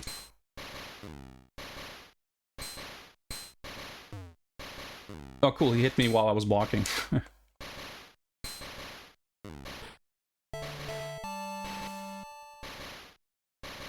Normally, like, I would never think that I would need this, but I need every bit of advantage I can get here. Try to survive the rest of this level. Funnily, I guess the health extension would have been very much worth grabbing here, but oh well. I guess if I die again, I'll start trying to see if I can grab it. But I don't even know, the route I'm taking through this level, I'm not positive that it would... Yeah, I don't know how the doors work exactly, so it's possible that I don't actually have time to get through the doors I need. But I don't know. Looking mostly promising. Like, you have to just get in the habit of not attempting to counterattack if you're being attacked at long range. Yeah, the spike traps are definitely hard to see because the little spike holes are white in this tile set for whatever reason. Or they look weird. I don't know that they're that difficult to see, I guess. That was the exit opening.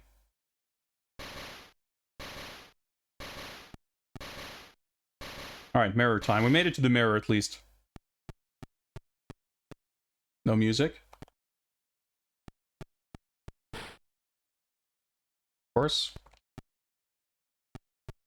Can I fucking make the jump? There we go. Okay, that's a little weird. I mean, we got this strange fart sound, but also... He didn't jump through the mirror on his side. He just jogged through it. That looked a little weird. Yeah, this version, for whatever reason, like, they couldn't fit the skeleton. They couldn't give the princess a throne room. But they gave a kid a new animation for smacking his head into the wall. Whoops. Oh, okay. Which not only adds this weird comical slapstick tone, but also adds a bit of delay whenever you run into a wall. So it's an extremely questionable addition in my mind.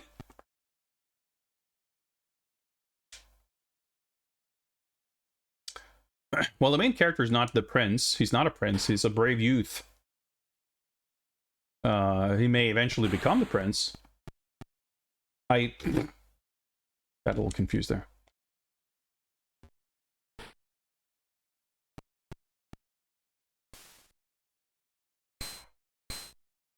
But he is officially called the kid.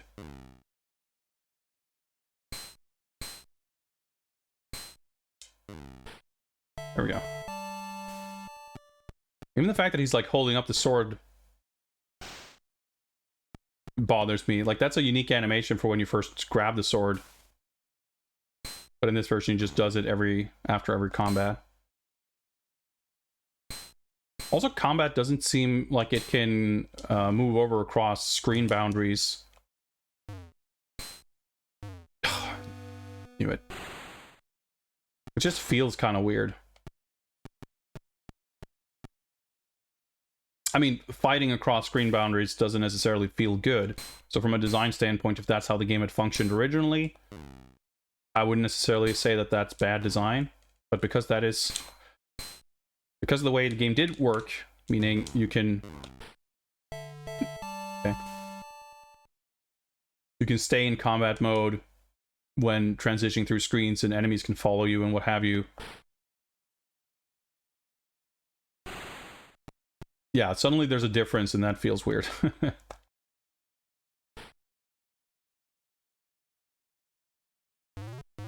Well, we're not finishing this level. Aside from games that crashed or had other technical difficulties, is this a record for how early in the game we game over. Might be.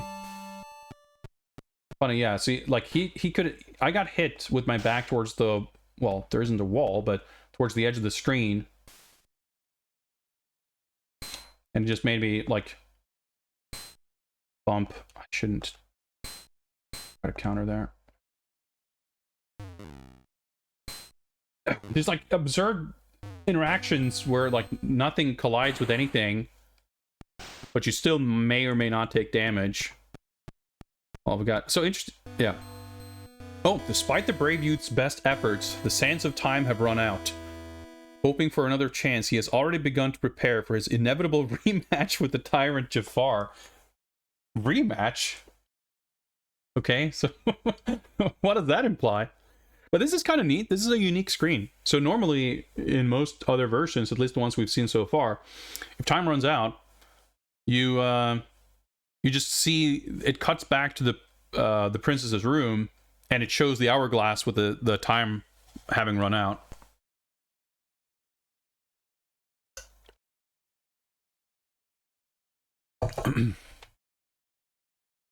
So time here is interesting. We're at a bit less than an hour, but of course, this would not account for time during screen transitions or, you know, cutscenes or that kind of thing.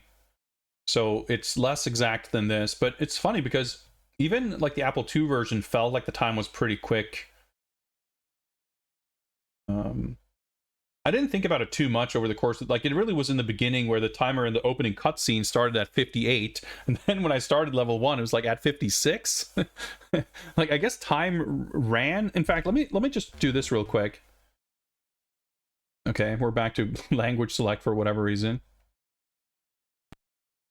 If I like speed run the main menu, what's the timer starting at? It's starting at 60. So the timer started at some point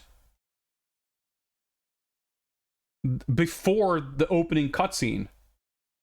Because last time, by the time we saw the princess and Jafar in her room, the timer had already counted down to 58. And by the time I started level 1, it had counted down to 56. So yeah, like, does the timer start at language select? Like, that's absurd. I'm going to real quick here. I happen to have a game FAQs browser window here. Let's see if if there happens to be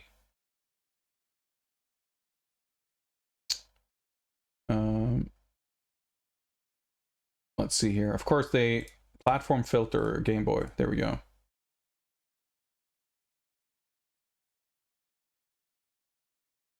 All right, so we have some stage passwords here, a bunch of different sets of passwords with different amounts of health and time.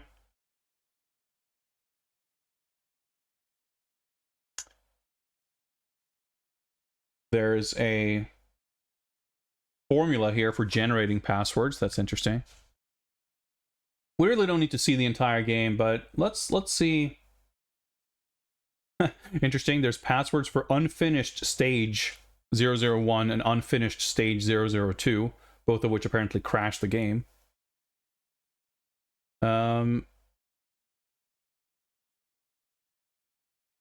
Okay, here's a password for start on level 12 part 1 with 7 health with 58 minutes remaining. And then there's passwords for level 12 part 2, which is the Jafar fight, which is kind of neat. Well, let's do that. Let's play the final level. Is there a reset key? 10. The fat... Yeah, we should do that. That's true. If they didn't put the skeleton, did they put the politician? I'm not... We've seen other versions that omitted, that didn't have that sprite. I think the Sam Coupe version actually did not have that. So yeah, we can do level 6. Oh my god, there's a weird... Fuck it, we'll play the Italiano version. There was like a weird delay before we were able to start running. Okay. 6... 1, 3, 2, 8, 0, 3, 5.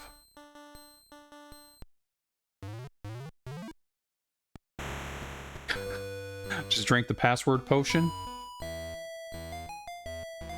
Yeah, we're not gonna like go through all the levels, but we're gonna make one little detour here in the middle.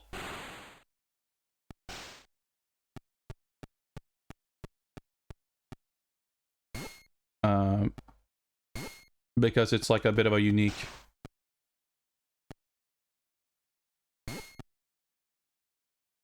Yep, no unique sprite. So can I back out? Can I just ignore this guy? Yep.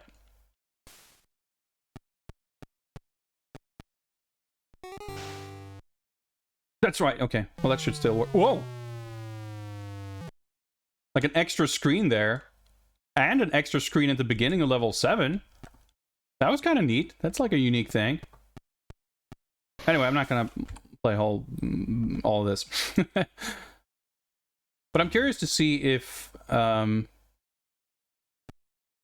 level 12, which is like a pure platforming stage, feels alright.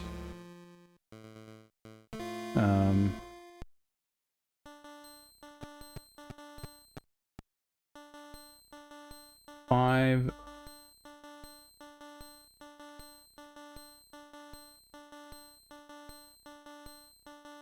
Nine, 7, 4. The mouse. Yeah. The mouse is like the very end of the hardest level in the game. We're already giving this game more courtesy time than it probably deserves.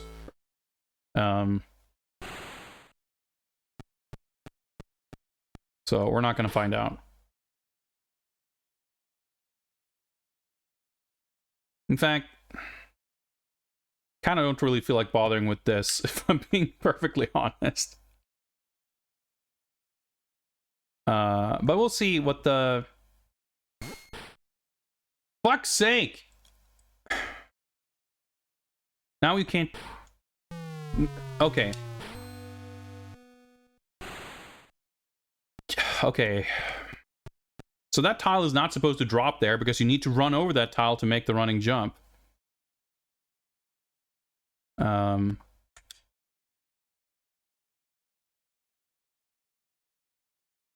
So can I, like...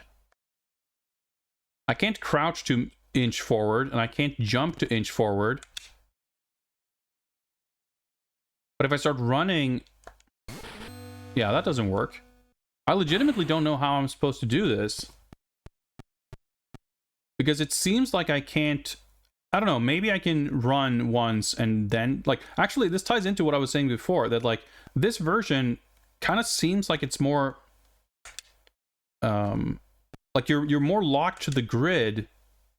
There doesn't seem to be these, like, half... grid situations. Like, I'm stepping over around here, like, no matter what I'm doing, I'm ending up in the exact same spots on the grid, meaning the spot in which this spikes are, like, exposed, like, there's no way for me to get on this next tile without dropping the tile after it, because I'm, like, you always stand on the exact line between two tiles, seemingly. And as soon as I touch that line, it drops the tile. And I need to start running from here. Because I need to do a running jump in the next screen. I think that's how I would always do it. Because it's like a four... Okay, so the only other alternative I can think of is, what if this version does let you do a running jump with less than 3 tiles of run up? Because the thing is, I can't jump over these spikes.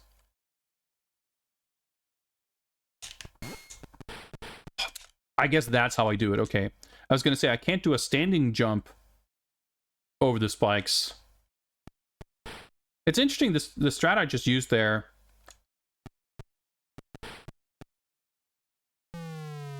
Oh. I don't... Like, I don't know if that would work in the original, because I've never thought to try to do it that way, but it might. But that's where, you know, that's why these like slight differences in the platforming mechanics can be hard to gauge, like, because like in a lot of cases they don't actually break the game until they like suddenly do. Like there's some particular combination of obstacles that just cannot be overcome. I fucked up the timing there. If whatever quirks of a certain port just like puts you in a weird spot. But that's exactly why I was interested really in picking this level, because up until this point my perception was, well, it doesn't quite feel right, but it's the platforming's in mostly fine. It's the combat being mega busted that like fucks everything up. But this is like an example. The falling sound is quite funny, of how those slight differences actually make a meaningful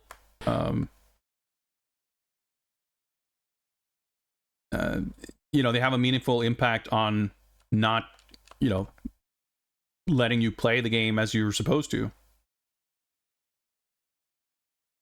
But we're not going to stay here for another 54 minutes.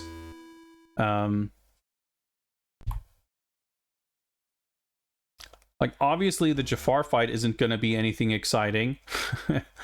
But we can... how long have I been going? I've been going for 2 hours. I should take a break now anyway, but...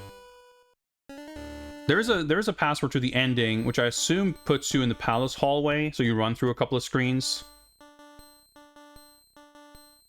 But we can take an additional minute to try the final level.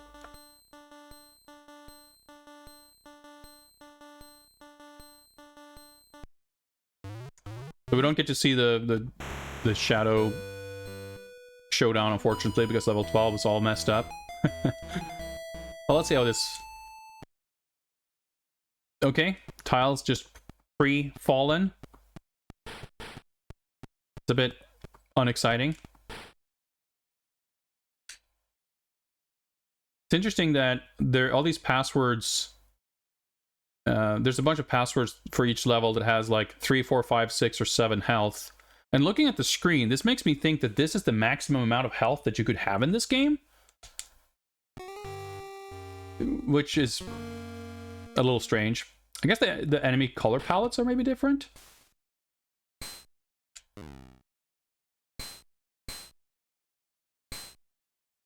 So here, all we really need to worry about is making sure that we don't get pushed into that pit. We should mostly be fine.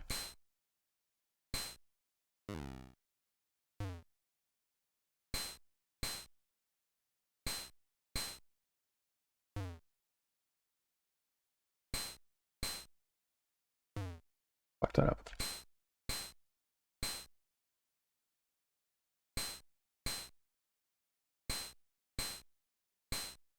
This is a little tedious.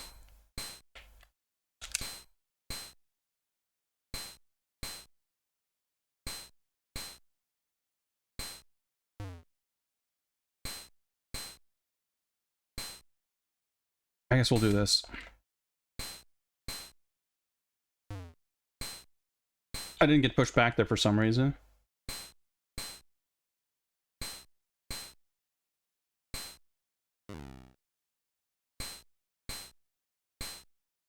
And now there's like no pushback on him. Fuck this port. I guess like when he's got his back to the pit, maybe that's what was going on with the ghost too. I don't know. But it seems like when he was blocking, he wasn't pushed back at all. Which conceptually, like, there's potentially an argument to be made for like having to actually land hits on the final boss or whatever. But it's not consistent with how the game otherwise works.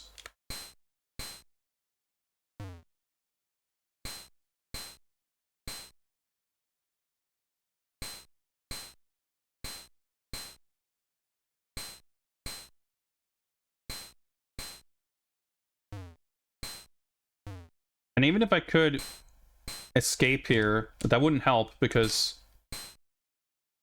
the door opens when he dies. And this version doesn't appear to have like counter hits, because we have these strange situations where both characters attack at the same time and no hits seem like that. Hits don't register, so I can't hit him out of the startup of his attack either. All right, screw this. Let's watch the ending.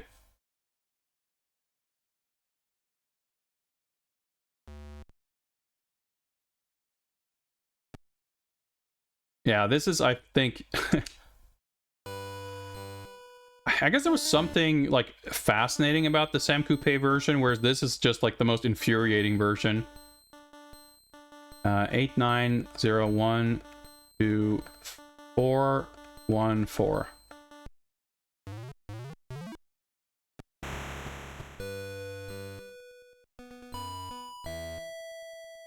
Yeah.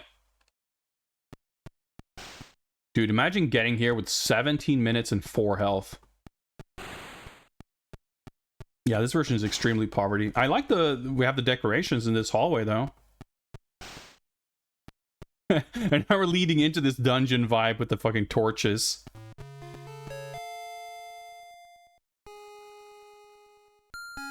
Well, there's the mouse.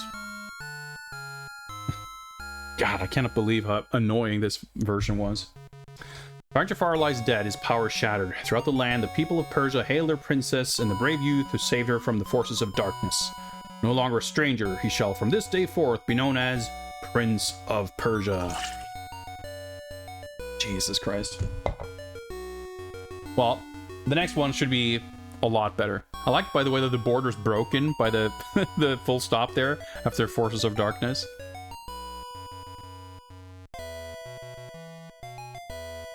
It's very funny, by the way. I don't want to get too sidetracked by this story, but if you were here at the start, you may have noticed that this game credits Tom Tallarico for... I forget what it says exactly, but for the music. He didn't compose it, of course, but you know, someone at Tommy Tallarico Studios had some involvement in getting the music in this version.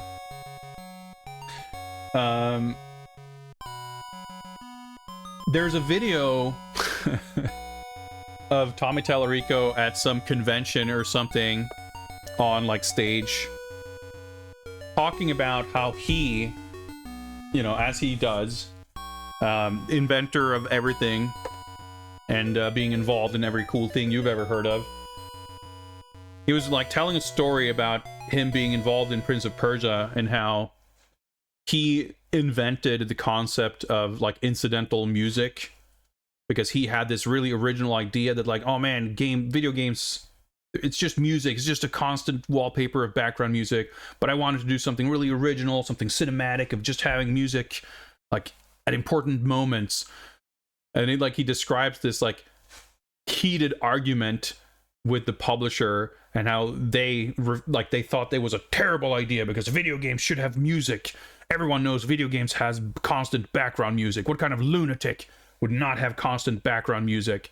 But he firmly stood his ground and just, like, created this revolutionary concept.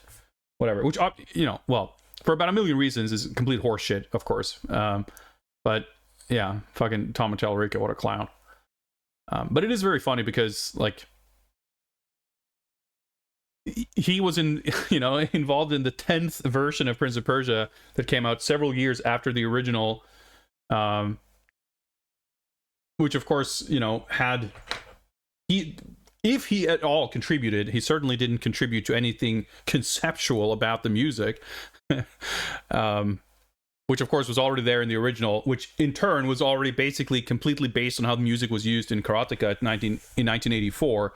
And even then, in 1984, when that came out, yeah, that was you could say an unusually cinematic kind of presentation, but the music specifically of having, like, a little ditty or a jingle only play incidentally, that's like how most games worked if they had music in the early 80s. So it's just, I don't know, takes a guy like Tom Tallarico to be so wrong in, like, 12 different ways when trying to brag about some shit he just made up. But anyway, let's not focus anymore on him. Game Boy Prince of Persia was not completed, but we're done with it.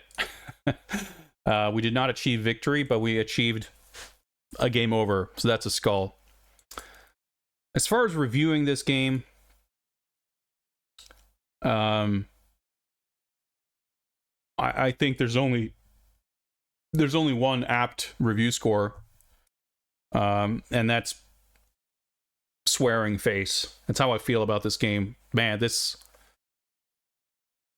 Sam Coupe made me feel exhausted and wary and just ugh. The Game Boy version kind of pissed me off. Quite infuriating in its strange behaviors. But we will move up to a much grander experience, I am sure. I remember this being not the prettiest looking, but a good playing and generally fun version of the game.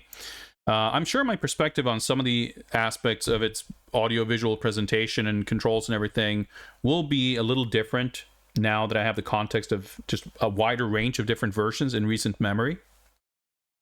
But I'm excited to revisit it. It's been a while. But before we get to Mega CD Prince of Persia, I will be taking a short break. So see you guys in a few minutes.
right. With that, it is time to move on to the next game. So let me do a few bits of preparation here.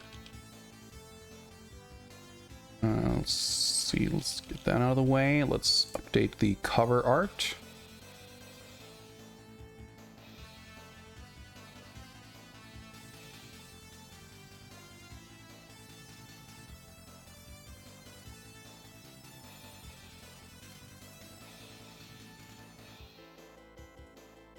This game was released in Japan, North America, and PAL regions, all with slightly different covers, but the same illustration for all of them. And we can take a closer look at that in a moment. Let's update the details first. So this will be game number 11. The Mega CD, also in 1992. Developed by Bits Laboratory. If I'm not mistaken, let me double check my documentation here. That is correct.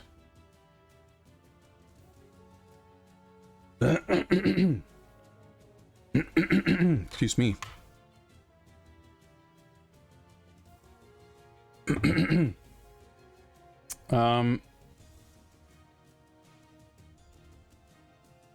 So this is the American box. Of course, the US had these tall kind of CD cases, which works out well in this game because this is, of course, the box art from the PC98 version, which came in a, you know, typical PC game big box. So these jewel cases end up having a kind of an awkward like cropping. So I mean, this is the PAL cover, which crops Jafar basically out of it. You can kind of make out his mouth or something just behind the Sega logo.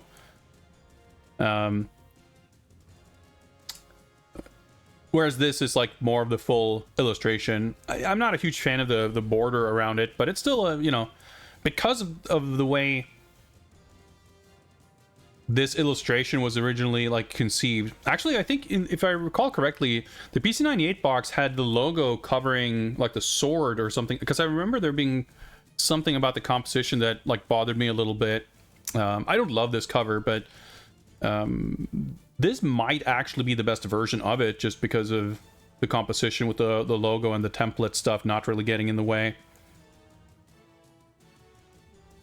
But yeah, so this is the Japanese cover, of course, and I think this works much better than the PAL one, just because, again, like, Jafar just being cropped out of the picture is very strange. So it is a bit different here, because the PAL box would have been... I think... I'm trying to remember. I think the Mega CD... Like, you can kind of tell here that this is a wider image.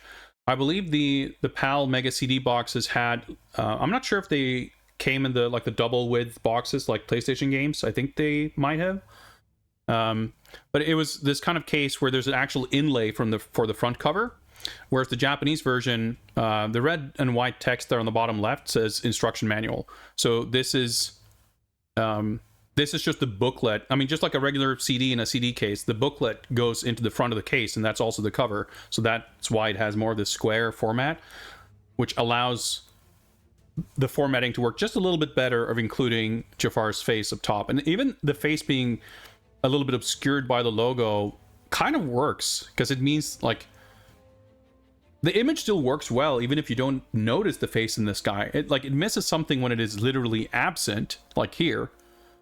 But when it's like a little obscured by the logo, you mostly kind of see the eyes. I think that still kind of works. But then, of course, again, for the US version, you get like the full proper artwork visible. Yeah, the main character looking very buff here, and not really like... I mean, the outfit at least isn't really like what he looks like in the game. And certainly in this version, we will get to see a closer look at the character in game, or in the cutscenes rather, in a way that we haven't seen before. But yeah, this is a good version, and it's interesting to put this side by side with the PC Engine version, because they are in a lot of ways similar. Like, Japanese developed console ports derived from the PC98 version, both making their own slight sort of embellishments and additions by way of having access to a CD. These are the only two CD versions so far. And the PC98 version had an awesome soundtrack, and the PC Engine version has like a rearranged version of that soundtrack. But that's really all the CD was used for. The Mega CD version, however, adds a bit more stuff on top of that. But I don't want to give too much away.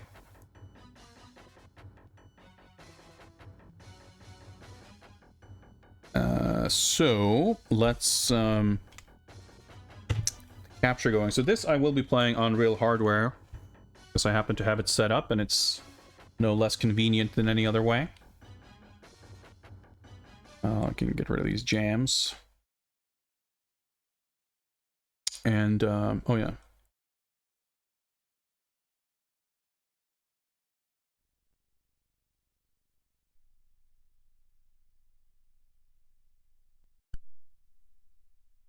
Good work. Swamp over here. Let's do this. My capture doesn't really like this always, so just doing this and setting it back usually fine.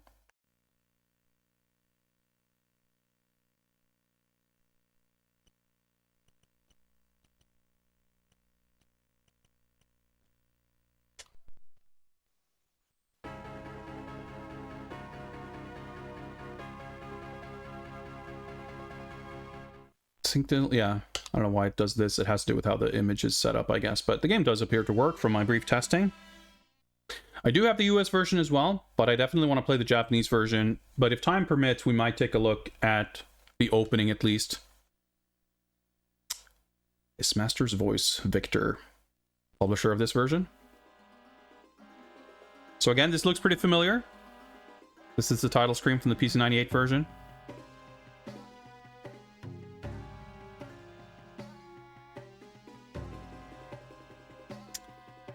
Programmed by Bits Laboratory.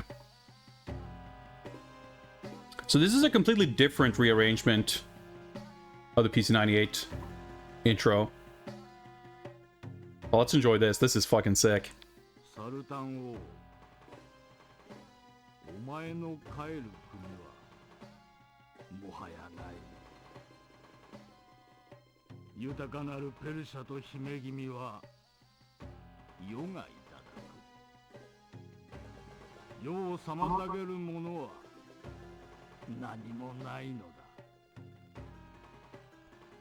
Scrolling down, like, this is more elaborate visually too.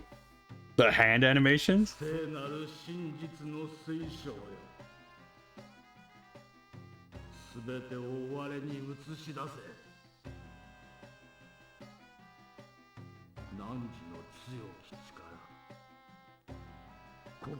So the image of Jafar is from the PC98 version, but all this animation and stuff, and the voices, of course, are all new.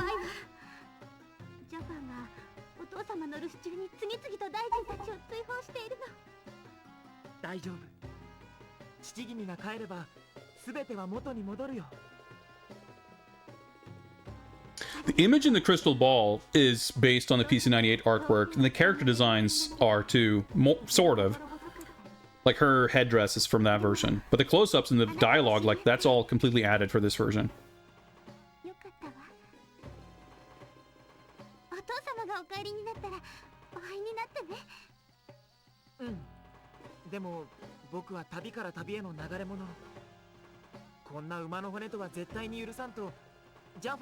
It's like one of the Japanese animes. It is a little bit, yeah. But you can kind of see stylistically, like, the artwork from the PC98, like, doesn't quite match. But this is still sick.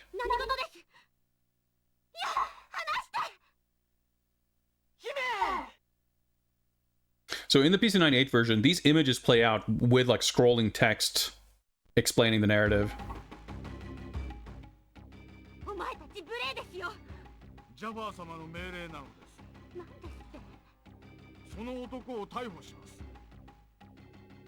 We're arresting that man on Jafar's orders.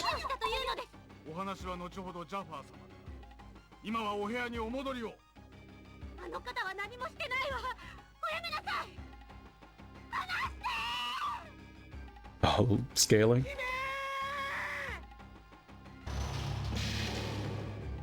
I love that shot. That's so sick.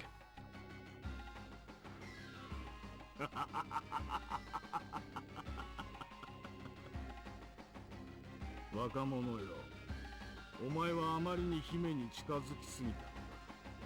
世の目的を果たすためお前には消えてもらうぞ。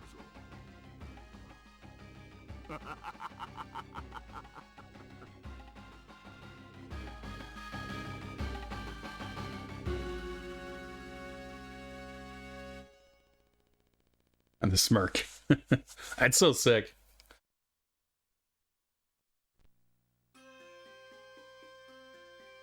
So these graphics are all like obviously adapted pretty straight from the PC98 version. But I remember them being more different from the PC Engine graphics than they actually are. But fuck. Having this presented like full screen like this is pretty unusual too. 先ほどのことだが、ご承知願えますか。嫌です。誰がお前の妃なぞ。王国は私が継承いたします。あなたも運命を受け入れなさい。そんなこと、お父様がお認めになりません。あなたの父君の帰るところはもうどこにもありません。さあ。いや、来ないで。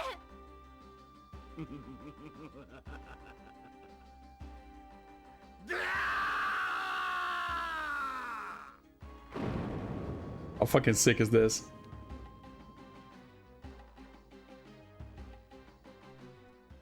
よろしい姫よ。最後の時間を与えよう。我が妃になるか、それともこの砂時計の最後の一粒が落ちるとき、すべてが決まるであろう。 So Blue Jafar is from the PC98 version. Like that's the version that added all these elaborate character designs.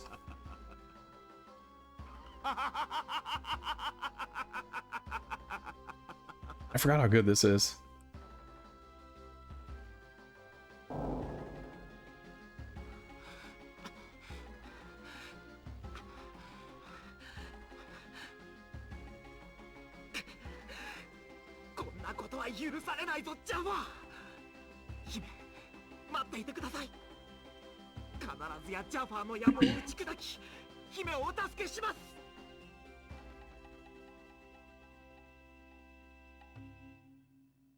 It's so sick how they like embellished and fleshed out the opening, but still kept it like very true.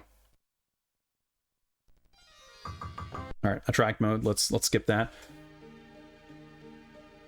This is of course the main menu from the PC98 version too. And this song is so good too. It always like it's such good like build up of excitement towards the game. Of course we'll be playing the Super Famicom version, but not today. It's a few versions away. There's a list of 24 games all in all. It looks kind of like this. It's not the easiest to read right now, but so we finished, well, we played 10 games. This is game number 11, and there will be 24 all in all. So we'll get there eventually.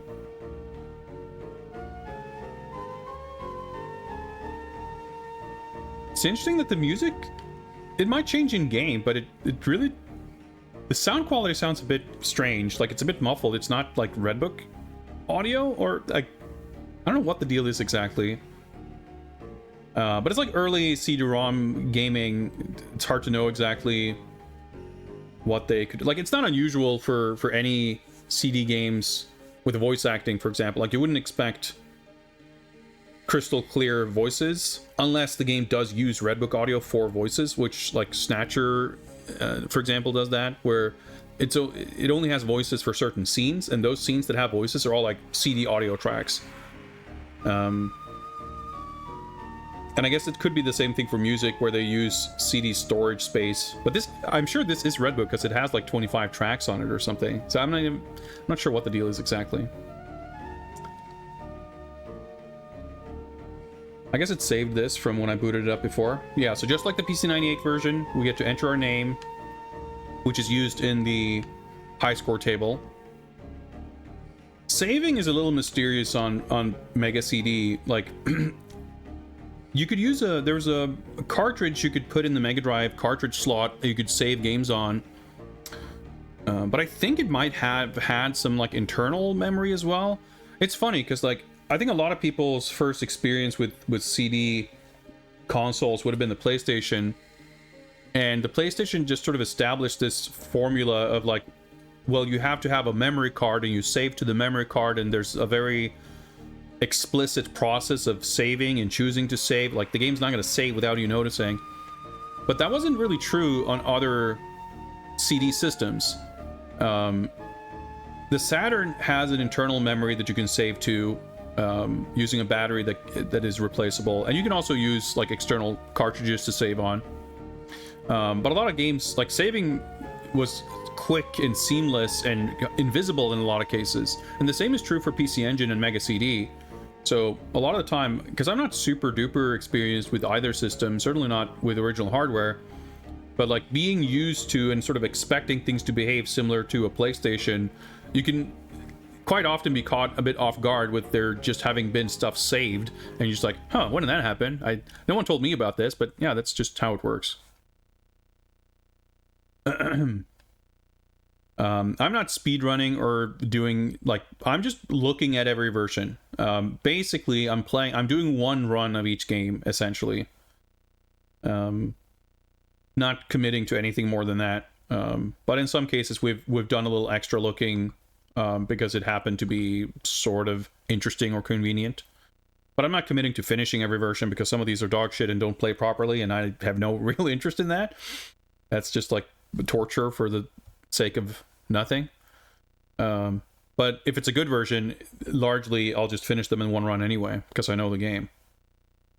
So that's kind of how it goes. But yeah, let's start.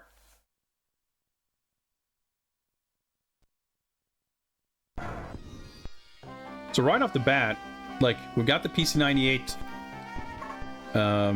health vials. Let's see, that's the sneak button and that's the jump. All right, so jump. It's funny.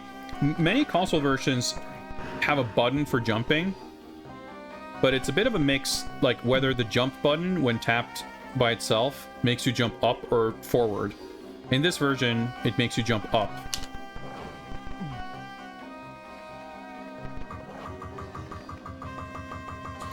It's so it's so much more correct in all these little ways than the Game Boy version. But it is funny, like the character sprite sort of shuffles around a little bit, which, to be fair, is somewhat true in the original, but I feel like it's a bit more exaggerated here.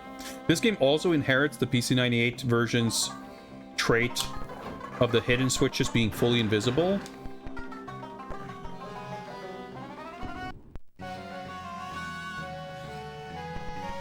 So that jingle was not CD music in the PC Engine version. In fact, all the jingles for like defeating an enemy or opening the exit or clearing a stage was all like chip music, which is not uncommon.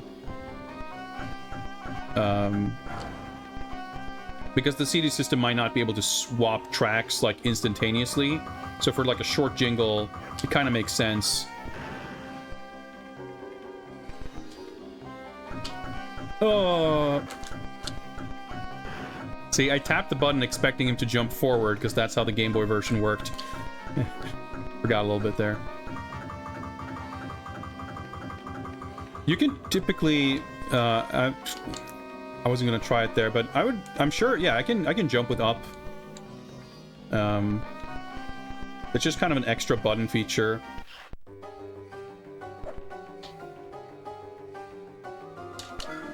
Oh, there's counterattacking. Combat just works. Combat's like correct. It feels so good.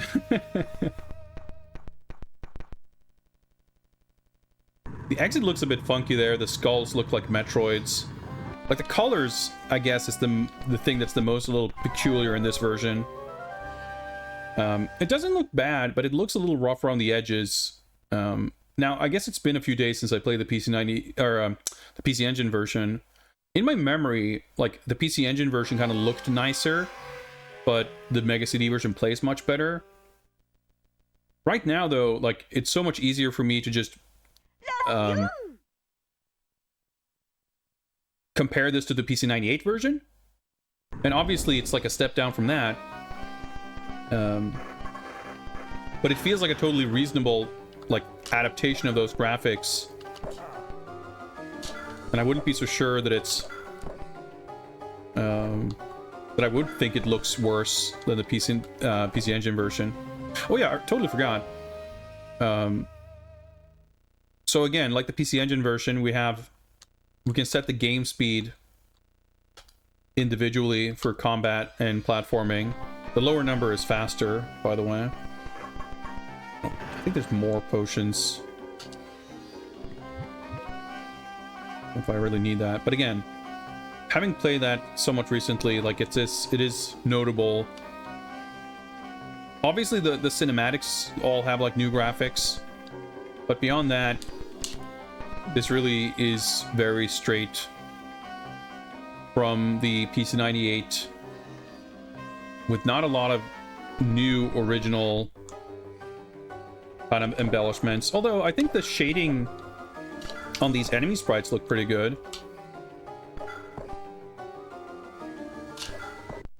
Oh, combat feels good. You guys have no idea what a what peace of mind I'm given by combat being decent. See, like I'm not even scared to face this guy with 2 health now. See, maybe I should have been. That's okay. But it doesn't bother me. I'm not upset at having to fight more. Okay. Am I pressing the wrong button? Did I forget the controls? I did the same thing in the PC Engine version. Okay, I was pressing the wrong button. That's why. I kept trying to block with the attack button.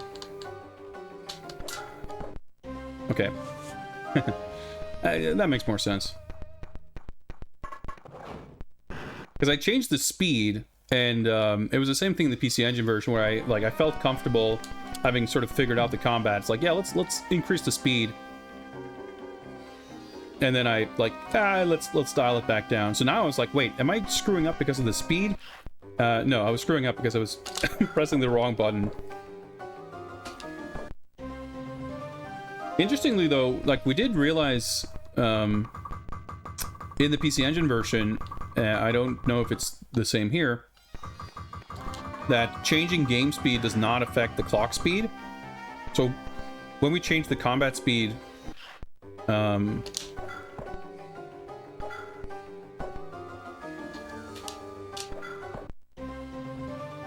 we noticed it when time was about to run out, you get an on-screen timer showing the seconds. Like once you have less than a minute, it counts down the seconds, which made it obvious that even with the increased speed, or like changing the combat speed back and forth, the seconds, like it was still real time. So that time could add up for sure if you're playing at lower combat speeds. This is 100% completely different from the Mega Drive version. They have nothing in common whatsoever. The Mega Drive version is my favorite version visually. It's debatable if... I mean, the PC98 version obviously has a lot of interesting additions visually and everything. It's like the best version, but... like the tile sets and the characters, but especially the dungeon tiles in the Mega Drive version look awesome. Like it's such a great looking version. It also has not like this, but it does have some extra artwork in the opening that's actually really quite cool. PAL version has music, which isn't anything amazing, but I kind of like it. But it's super busted. Like it plays all wrong.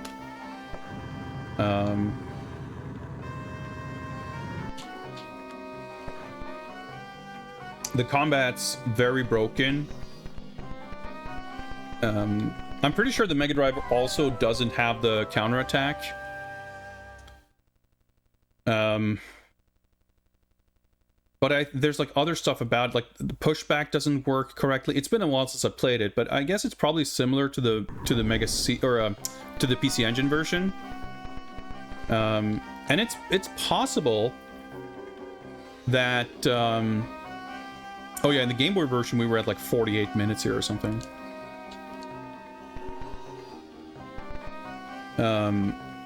It's possible that the quirks of the combat are actually very similar between the Mega Drive and PC Engine version, even though they're not like related, the ports.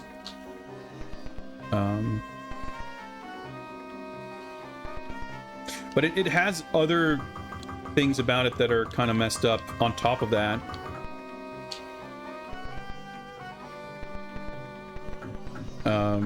Like the screen transitions aren't instant.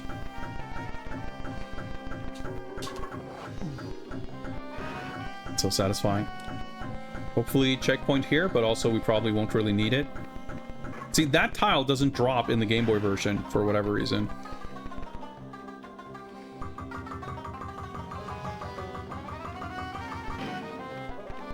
See, you're supposed to be able to do that. That didn't work in the Game Boy version.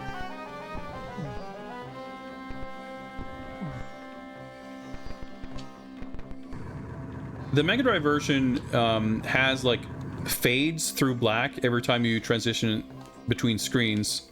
In my memory, the game kept running while that happened, but when I played the game not super long ago just to show off how fucked it is, it turned out that I had misremembered that, and the game actually stops, but it's annoying either way.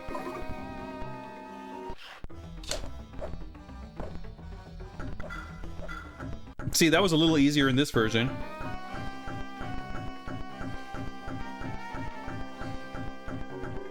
Oh shit, he's like pretty aggressive here.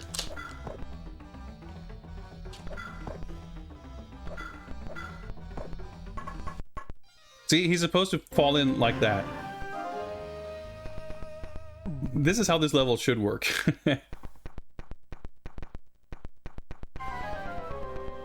But yeah, like because of the screen fade in the Mega Drive version, like every screen transition, instead of taking 0.0 seconds, it takes like 0.5 seconds maybe, which like really adds up, and it throws off your rhythm. Like if you're running across screen transitions and you want to do a running jump early on the next screen, the timing of it gets thrown off because of the screen fade.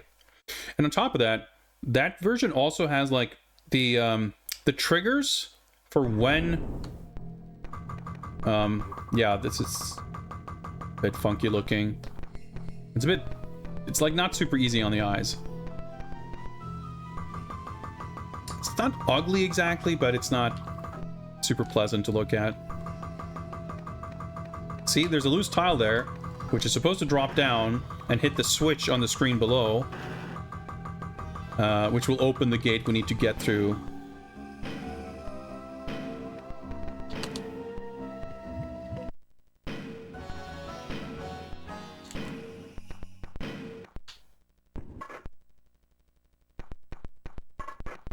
Oops, I fucked up. I pressed the wrong button. It's fine.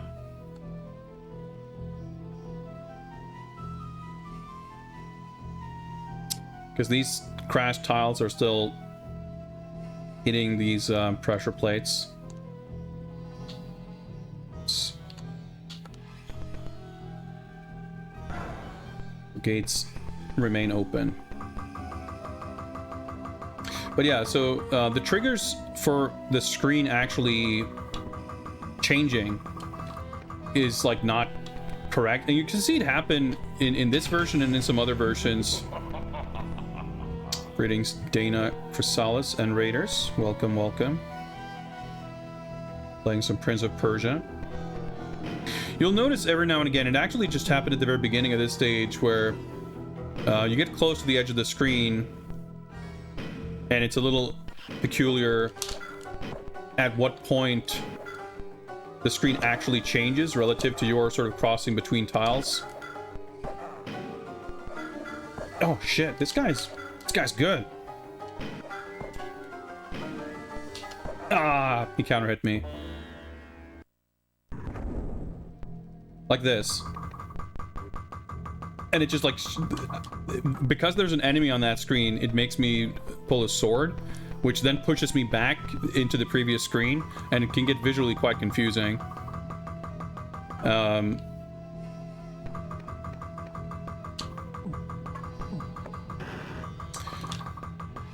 And there's a few places in the game where that can be a little disorienting, and it can create slight awkwardness. Like, usually the game doesn't really put pits or traps right by the edge of the screen, but it does in a very small handful of spots. And when the game doesn't like transition when you expect it to, it can get very confusing. And that happens a lot in the Mega Drive version. And on top of all of that, perhaps the biggest problem with that version is the way it does not implement a very important feature of this game, which is the snapping to the grid when doing running jumps. I'll explain it after I hopefully get through this.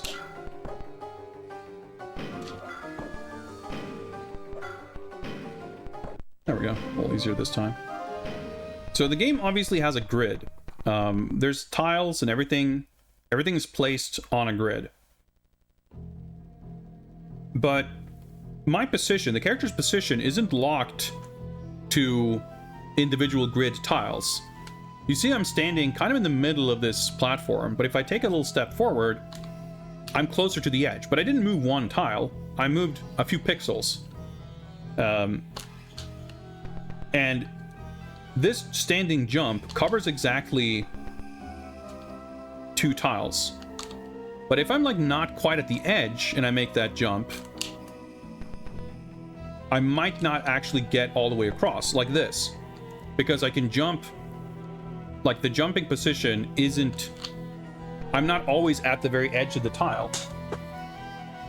And a lot of different movements I can make here, like, in fact, most movements don't move you exact number of tiles.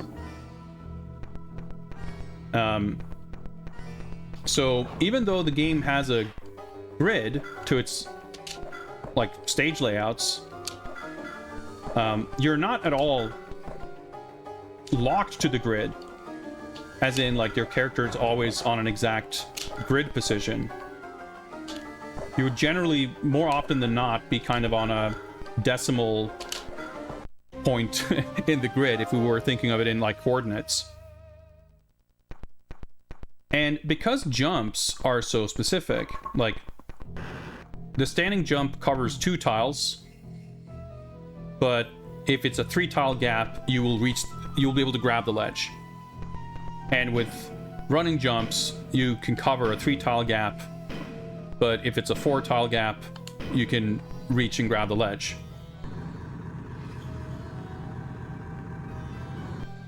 Oh yeah, that's interesting. The mirror just popped up on screen. That happened in some other version too? PC Engine one maybe?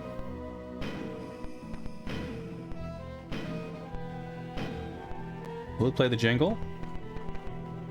Nope. Interesting. Yeah, the shadow looks very similar to the PC98 version, with the black and white gradient shading sort of and the transparency. Alright, we did it. But yeah, so there's a lot of places in the game, many places, where there's an obvious intent for how you were meant to clear a gap. There's a 2, 3, or 4 tile gap. It's kind of cool, we have a different color palette here. Like on this screen, right above us, right? You can compare to the sort of the floor tiles where I'm standing. You can see that this is a 3 tile gap above, which means that you can do a standing jump to get across while grabbing the ledge, or you can do a clean running jump. And you can kind of know that you need 3 tiles to get a running start for a jump. So if I wanted to run it, across this gap, I'll scoot up against the wall here and know that, okay, I can run for 3 tiles here. I'll start running and I'll hold the jump button and I can make this jump. That's like, there's no guesswork involved. I can count the tiles and know that that will work. But that means I need to maximize this full space, which means that I have to start at the very end at the wall and I need to jump at the very edge. So if I do this, for example, I'm at like not quite 3 tiles. This probably won't be enough. It might be, but yeah, okay. So there's a little bit of leniency there, but not too much. If I had 2 tiles, all right, it shouldn't be enough, but maybe I had 2 tiles and change. It's a little hard to see because we don't see the lines on the grid here. If I was on a platform that was 2 tiles wide, it should not allow me, like here. There's 2 tiles of width here. Okay. This platform should not give me enough space to do a running jump off. So that's actually an interesting test. Yeah, see, that's what you would expect to happen. Now, you might think that, well, that seems a bit scary.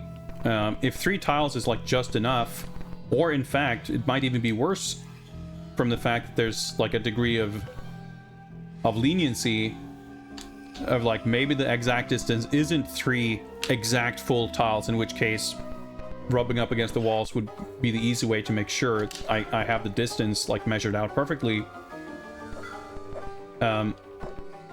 The reason why it's not that precise is because the game, when functioning correctly, locks you in to a specific position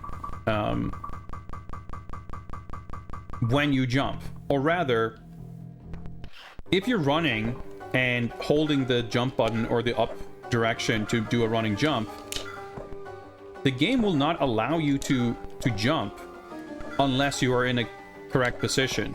Essentially, you can stand anywhere on the grid and you can do a standing jump from anywhere,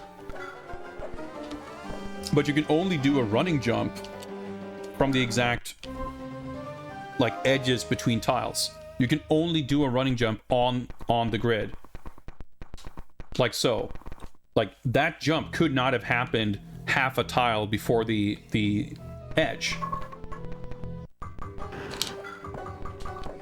And that's by design. Like, that's how the game works, and that's important because it means that I don't have to eyeball like 0.3 of a tile's distance to make sure I make a jump. I just have to make sure that okay, I'm not sure. I can't remember if there's a health extension, so I'm gonna go back and grab this. I got a bit freaked out there for a moment.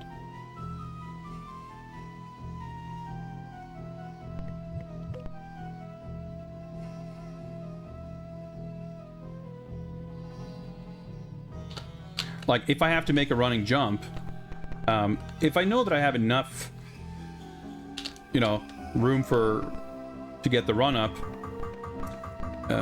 it doesn't really matter. Okay, the exit was... I really didn't need to grab that health, but I couldn't remember. We should have enough time. As long as your timing is like within 1 full tile of precision as far as timing goes, the positioning will be perfect every time. And that's a great design. It works super duper well, because it allows you to make these like really daring jumps, and it feels like you just barely make it, but it's like reliable and consistent. This behavior was in the Apple II version. So cool. I didn't remember at all, by the way, that it had all these different color palettes for the different palace levels. That's isn't really something we see in a lot of other versions. That's actually really cool. Even the DOS version that has different color palettes for the dungeon levels is mostly all the same for the palace levels. All right, the politician. No unique boss theme.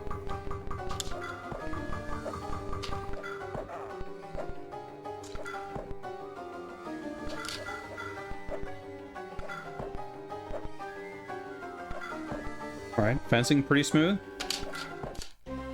Alright, didn't put up too much of a fight. Fine by me. Love that little balcony.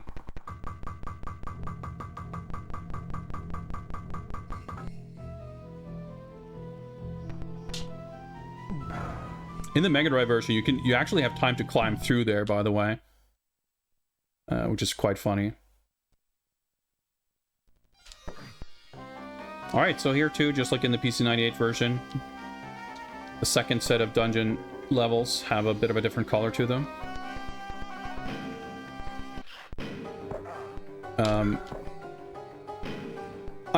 I want to say that even the Sam Coupe version, for all of the fuckedness, actually did properly do the grid snapping thing. But the Mega Drive version conspicuously does not. Meaning, the Mega Drive version actually allows you to jump on like half tiles and like non-exact grid positions. And visually, it's super hard to tell when that happens. So basically, it means that, like in the original and well, in any good version of this game,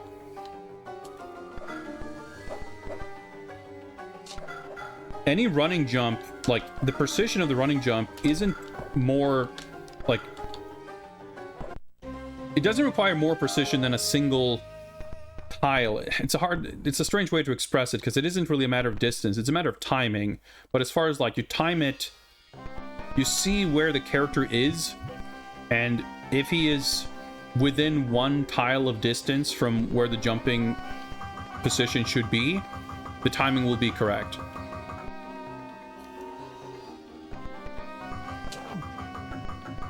But in the Mega Drive version, it's just way more granular.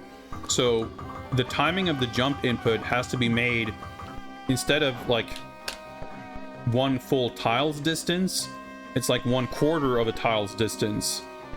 So jumps like this are like super scary because you can like screw them up. In that particular case, if I made that jump like and just barely not made it, I would probably have been able to grab the ledge and I would have survived and it would have been fine. But there's a lot of places in the game where that is not true. Where if you don't make the full jump, you just, you die and you fail. So there's like a core mechanic that just isn't in place in the Mega Drive version, which completely screws up like all of the platforming. And yes, what Gundam brings up is true as well. There's a full screen flash, which happens in a lot of versions in slightly different ways. But in the Mega Drive version, whenever you take damage, and whenever you hit a guard, the whole screen flashes, but not like in an instant flash. There's like this kind of slow fade that's like the same effect as the screen transition crossfade, but red or blue. And it's like, yeah, it's quite obnoxious.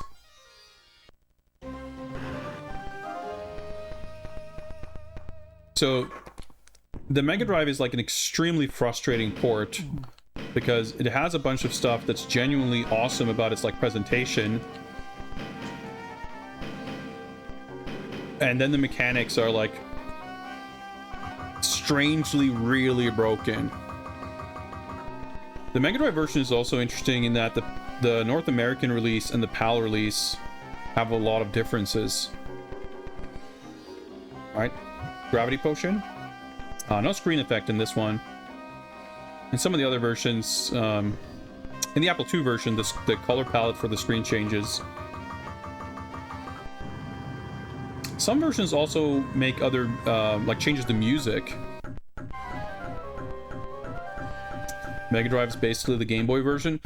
No, because the controls are otherwise good. Like, controlling the character feels pretty good in the Mega Drive version, and the behaviors in terms of how he interacts with the grid are correct, which is not true of the Game Boy version. The grid in the Game Boy version, you cannot be Like, the specific problem with the Mega Drive version could not happen in the Game Boy version, because in the Mega Drive version, the problem is that you can jump from, like, half points on the grid. But in the Game Boy version, half points on the grid appear to not even exist, because in the Game Boy version, you're always fully on the grid, which is what caused me problems there in the final stage. So they're actually quite different in how they're messed up. There is a number of ROM hacks for the Mega Drive game that attempt to fix some of these issues, with limited, or varying, I should say, degrees of success. There's one, I forget what it's called, but it's like some like anniversary fix, whatever, that's like supposed to sort of clean up the whole game and make it much better. And it does, I think it might fix the jumping, but it doesn't fix the combat.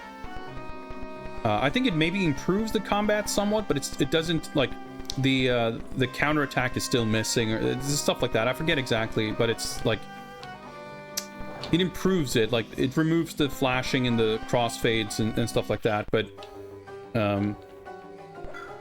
I have yet, at least, to play any hacked version that actually fixes all of the issues.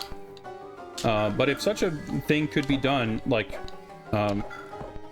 if the Mega Drive version played as well as this version does, it would be awesome, because I think it looks much better than this. But yeah, as mentioned, I don't need to grab that. So yeah, this just has, like, see, this guy doesn't turn around. Like, the behavior is all, like, correct in this one, just like the PC-98 version. Oh, God, I remember this jump driving me absolutely insane in the Mega Drive one. That's a good example of, like, if that jump isn't the perfect distance, you just die. I think we have enough time. I'll just grab this.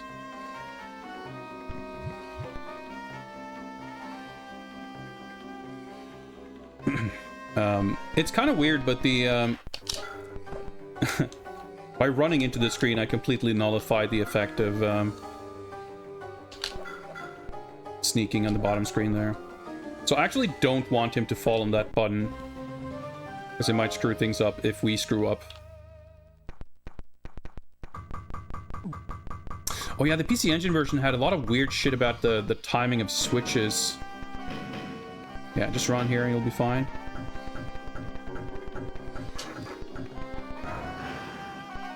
Have to do a running jump here, because you can't grab that ledge. But again, like, the distance, like, everything is perfectly calculated to just work, and when it just works, it's great. Okay. But yeah, so the PAL version, I guess, came out later, I think, because it feels sort of more complete. It has more stuff in it than the North American version. Although it was British developed, to my knowledge. It's a Domark joint.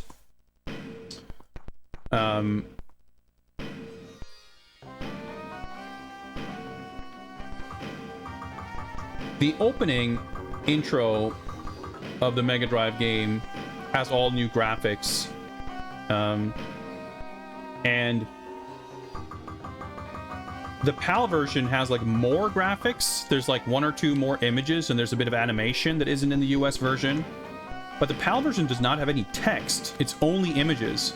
Whereas the US version has, like, a slightly kind of truncated version of the visuals, but it has all the text from the original game. So it's kind of strange that they took the text out in the PAL version. But they also added music, as mentioned. The US version is mostly silent, like the DOS game, or the Apple II game, I guess, with the little jingles. But for the PAL version, they just added background music. Thank you, mouse.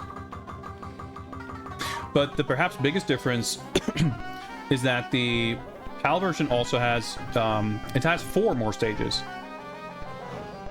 if memory serves. I could be misremembering, but I believe it's 4 additional stages.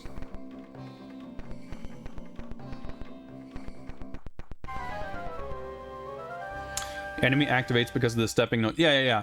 I just meant that if you do the sneaky steps on the bottom floor to not make him turn around, if you then run into the screen where he's standing, he will already be facing you. Like, in order to be able to sneak up on him, you have to sneak into the screen on the top floor as well, and I didn't do that, but it's fine. The additional stages in the PAL Mega Drive Prince of Persia are quite interesting. There's one that has a super cool time freeze mechanic. You drink a potion that stops time, and you need to do that to like jump through this insane gauntlet of traps. It's actually, like, individually, it's a really fun, cool level.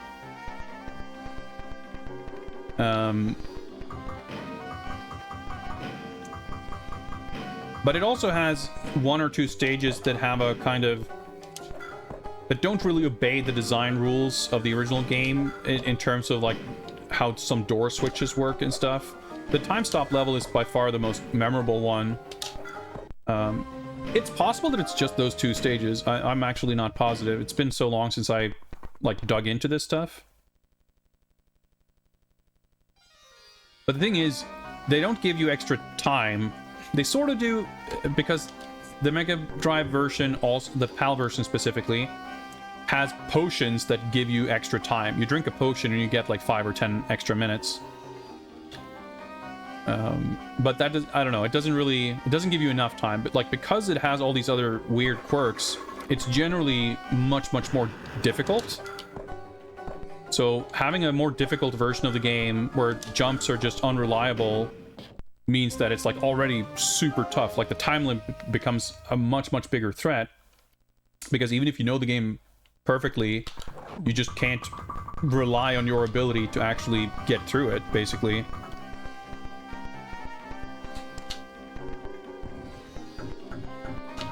Ah, I fucked up. I always forget which tile.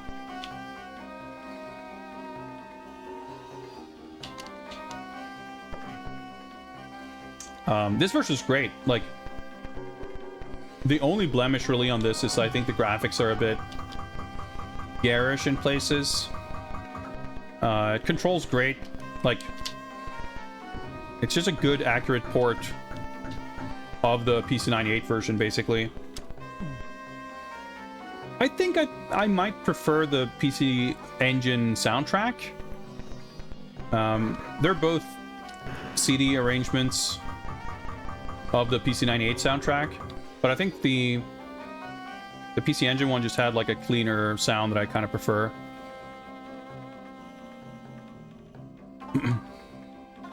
They didn't add extra time potions to the Mega Drive version because it's broken. They added them, like, the extra time potions are in the new levels. So when they added levels to make the game longer, they also gave you the ability to recover some time to make up for that, which I think is a neat enough idea. So that's one thing I found a little annoying with some of that, like, ROM hacking stuff, where there is a patch for the game that, like, it partially unfucks the game. It doesn't fix all the issues, but it certainly makes it a lot more playable. But it's only for the North American version. So if you want to play the extra levels, you have to play the PAL version, which does not have... And because they're so different, like, the patch doesn't apply to both. This was true when I played these versions a few years ago, of course. It could have changed since then, I don't know. But I feel like I'm not even sure people are aware that the two are different. That's an upside down potion. We don't really want to bother that, but we'll grab the extra health. If you're confused by what I mean with upside down potion, it literally just flips the screen upside down. That was a peculiar interaction there that I fell down all the way here.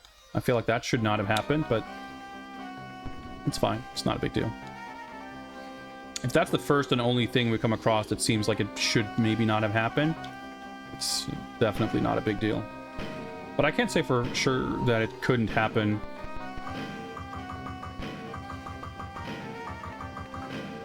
Sometimes the way momentum works when you sort of run off a platform can be a little inconsistent. At least I don't know exactly how it will work every time.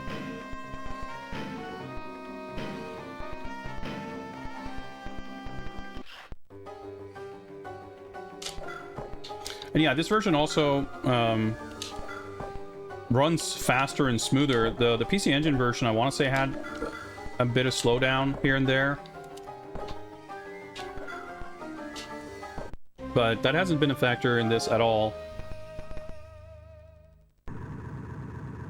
And we're playing on the default speed, which I think is 3? Which is like medium speed. So we could make it go faster, which I feel like this is plenty fast, but...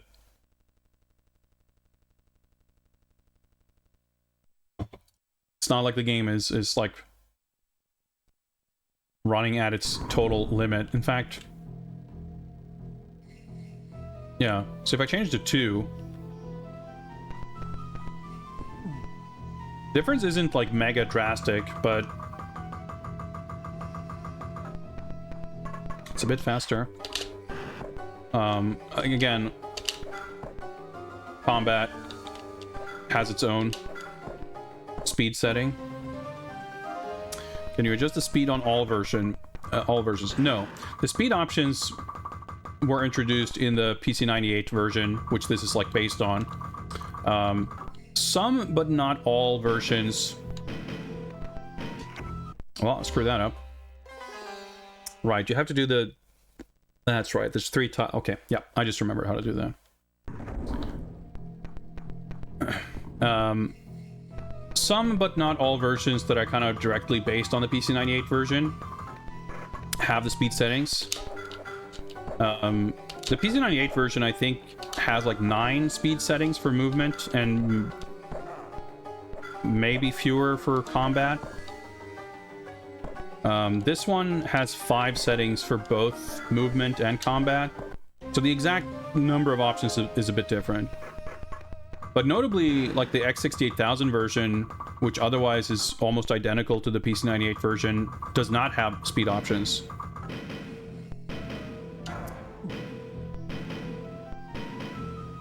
I remember to do one thing and then I forgot to do the other thing. There we go.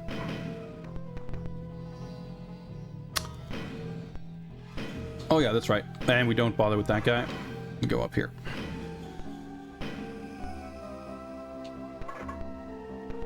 I think the Super Famicom version, which is the only other version that was developed by Arsys, creators of the PC98 port,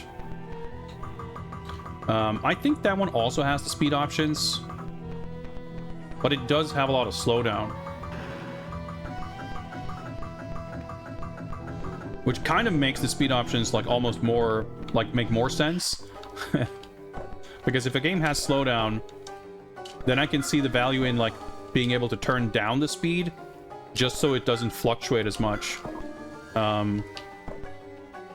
Because like that's the biggest problem in the Atari ST version, and really the Apple II version for that matter, that the speed just fluctuates quite a bit, which makes it a little awkward to play.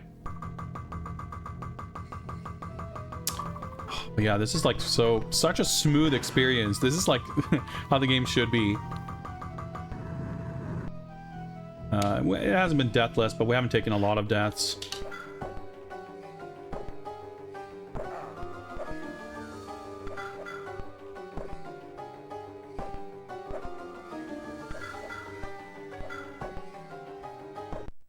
Yeah.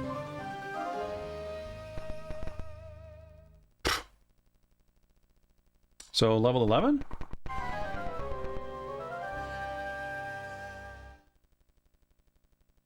Very smooth sailing. It's fun to play this version. But it, yeah, like the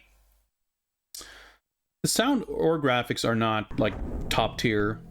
Like it's a good port. It's obviously way better than the Mega Drive version in terms of just being, you know, highly playable.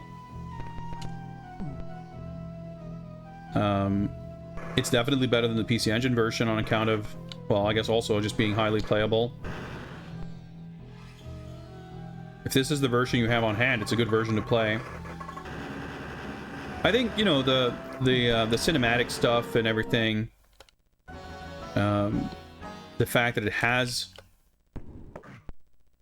the music and some of that stuff, like, it makes it, I think, a little more interesting than the DOS version. But if you have access to a lot of other versions, like I think the PC98 version still probably my go-to. Because it just has like the perfect controls and smooth gameplay, and like the kind of best version of those visuals that were kind of repurposed in some other versions. We haven't played the FM Towns version yet. We'll see how that compares. But like the X68000 version, to me, there's no reason to play that if you can play the PC98 version, because it's kind of just a somewhat clumsy port that doesn't add anything new, really, while making a few things a little... Well, it has some sound effects that are really good. Right, I forget. I want to keep going here. That's right, those are loose. I almost screwed up there. Ouch.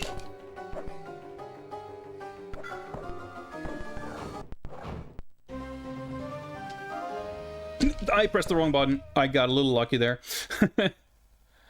I guess I wouldn't have died if I fell down.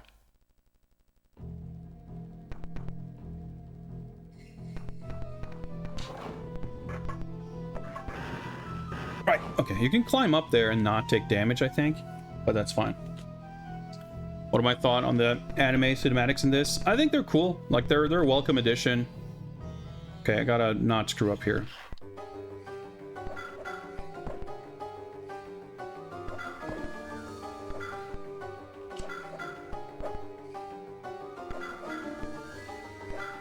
The fact you can actually hit at range feels so good after the Game Boy version. I mean, there's a lot of things that make this feel good after the Game Boy version, quite frankly, but just feels correct. I don't like the English dub, I can say that. We're gonna finish this pretty soon, so we can definitely boot up the English version.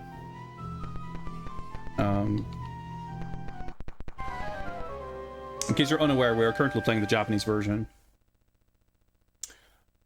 But as far as I'm aware, there's, like, aside from the English dub and some different copyright information on the title screen, there doesn't really appear to be much different.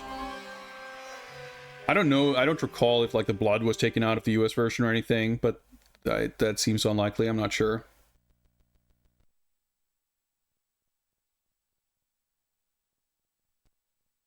Alright, level 12. No unique that's kind of shit. Like, the PC98 version, I think, has a unique music track on this level.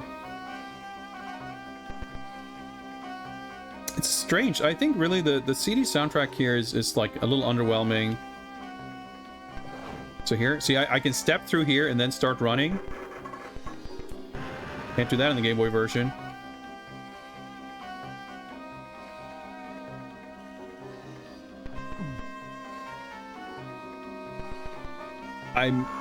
Oh, the scream! We haven't heard that in a couple of versions. Proper falling death scream. That's nice. But yeah, 35 minutes left in the final stage. I guess we did increase game speed, so we can gain a bit of time that way. Yeah, it's weird. Like, there's not that much music in this. Like, what's here is nice, but there's not that much of it. And it's like all this compressed audio quality. Like, it's not clear CD quality, which I find a little strange.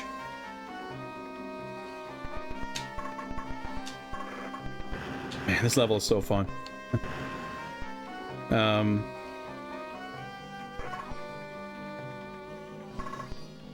mean, obviously the cinematics and the voice acting, like, that stuff is super sick, and it makes up for it, but it's still sort of, it's disappointing in the sense that it doesn't feel like it's really fulfilling the potential, especially side by side with, like, the PC Engine version, which, for all its faults, you know, does have good music. and kind of for the purposes of CD music, I think probably makes better use of it than this does. Though it is kind of nice. I almost pressed the wrong button and just jumped down the hole.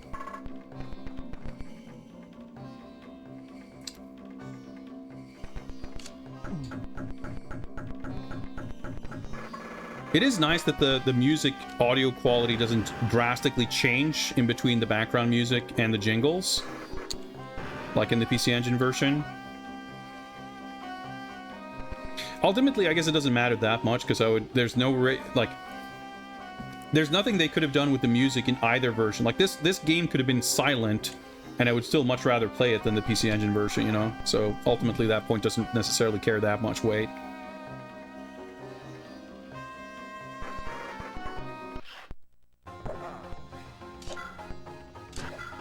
We do get the unique music track here, at least. That's pretty cool.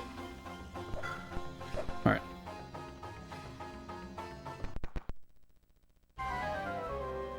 So how does this look now? Yep, okay. Just like like the original, I guess. Whoops. That's fine.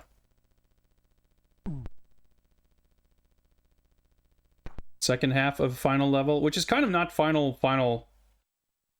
Well, you'll see. Yeah, no slowdown. Nice and smooth.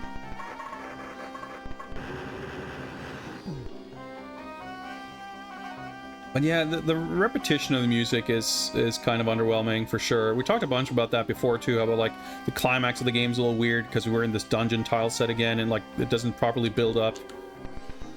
Oh, the Royal Guard. It doesn't look as cool as the PC98 version, of course, but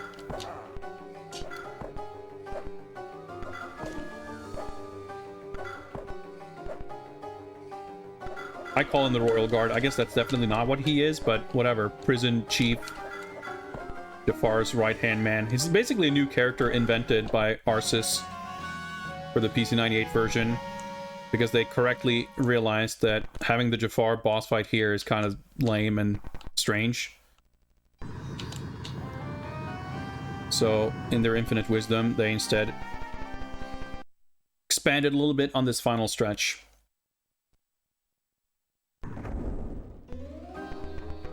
So here we get the music, at least.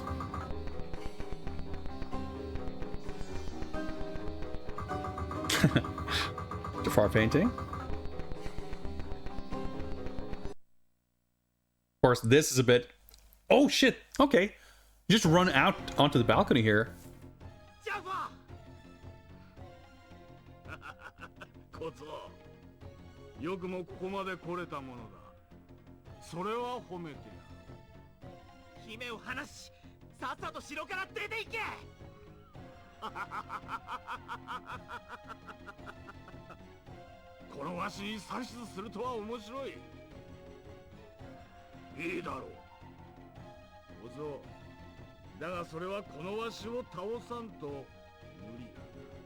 It's like one of the Japanese enemies. A little bit, yeah.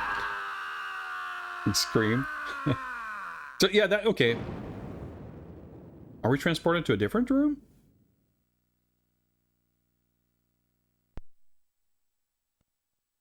Bad ending?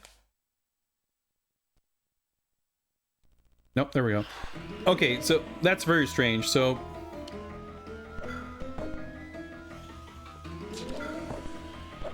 in the PC98 version, that conversation happens in the hallway, and he, like, casts a spell and teleports us to this other location.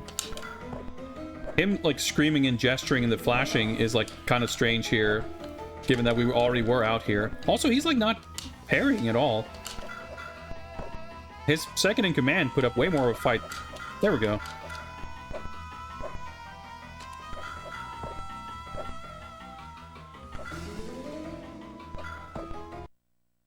Yeah. Very, oh, I forgot about this.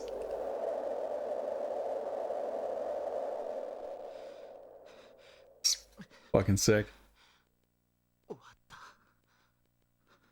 It's over.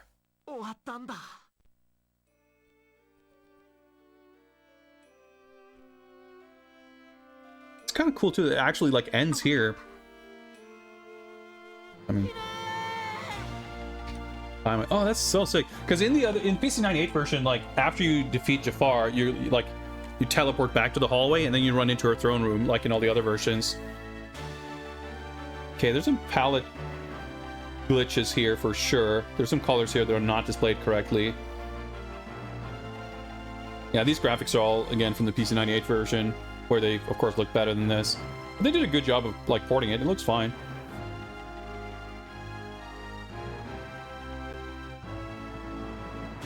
But it doesn't have the staff roll. In the PC98 version and some of the other ones, the staff roll happened after those images and then before this image. And the staff roll is actually quite sick. PC98 or PC Engine version even adds a bit of original artwork in the staff roll. That wasn't in the PC98 version. Yeah, the ending there was cool, but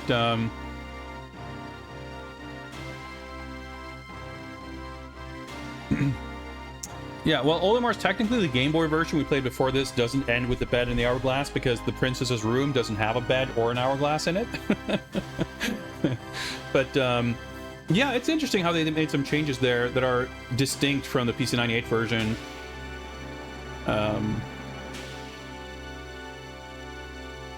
Where you just like sort of stay on that outdoors balcony scene and the princess comes out like and they embrace out there. I think that's kind of neat. But it didn't, like, the mouse didn't show up for the ending.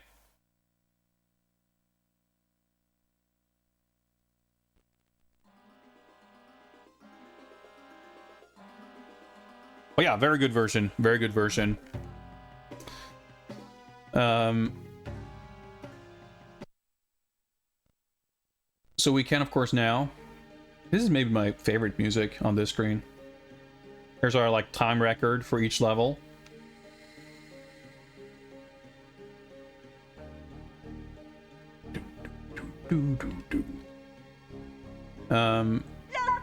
What we can do now, there's like...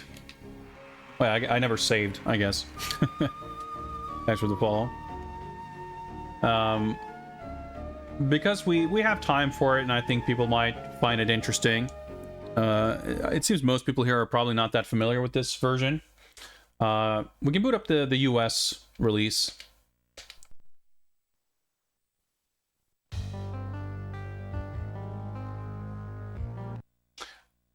Which really, apart from the voice acting and copyright on title screen, appears to be identical.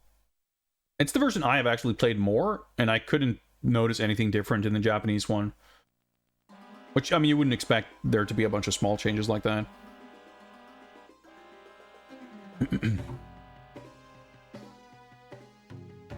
I guess we just wait here and the intro will play. Yeah, so you can see here, Bits Laboratory is not mentioned. But the text is a bit more extended here, talking about registered trademark of Broderbund, etc.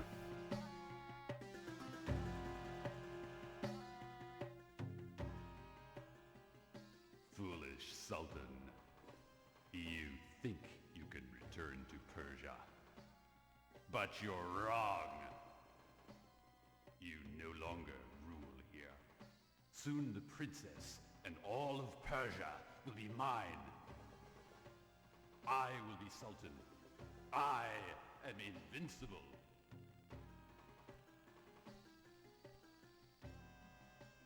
O crystal of pure holiness, let me see the story of my triumphant future.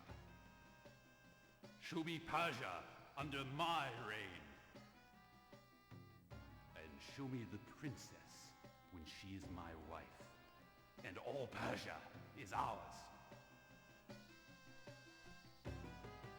I am terrified of Jaffa. Interesting, it's not actually what we're seeing here, but whatever. Jaffa has banished the servants. Don't worry. When the Sultan returns, everything will be all right. Thank you. You're so kind. I've been very worried since Father left for his mission far away. I'm so glad that you are here. I would like you to meet Father when he returns. Yes, but I am just a wandering traveler. Your father may be angered if he sees us together and banish me along with Jaffa.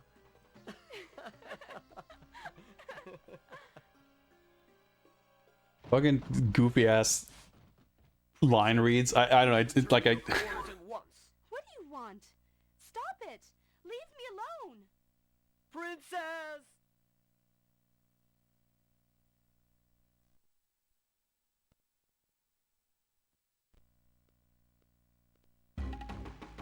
Yeah, like American 1992 voice acting. Us alone!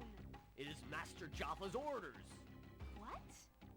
We must arrest It's him. like one of my Japanese enemies. Him? He didn't do anything wrong. Master Jaffa will explain later. Please return to your private quarters. He didn't do anything wrong. Stop it! Let him go! Princess! The sound mixing's all fucked up too. Dude, his laugh is so shit compared to the Japanese one. Young knight, methinks you are getting a little too friendly with the princess.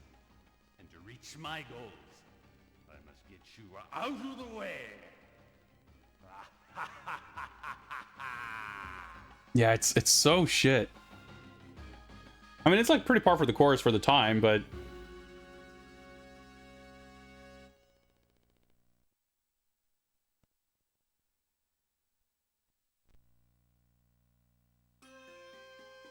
the devs voice thing. Well, certainly not, because it's a Japanese port. But I mean, hiring professional actors was not standard practice in America at the time.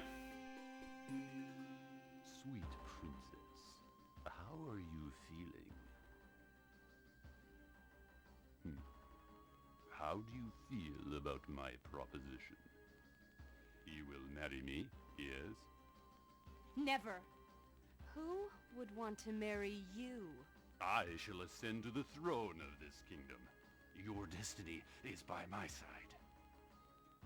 Father will never approve of that. Your father has no place here anymore. I shall rule. Come to me. Don't touch me! Ha ha ha ha ha! Yeah!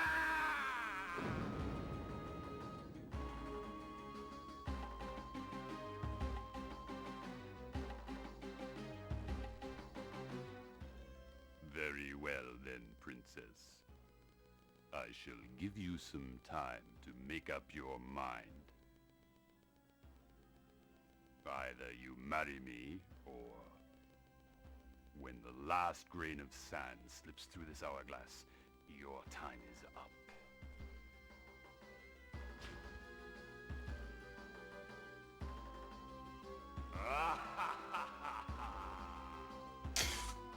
I wouldn't say. I mean, I don't like the idea of quote so bad it's good, but I wouldn't apply it here anyway.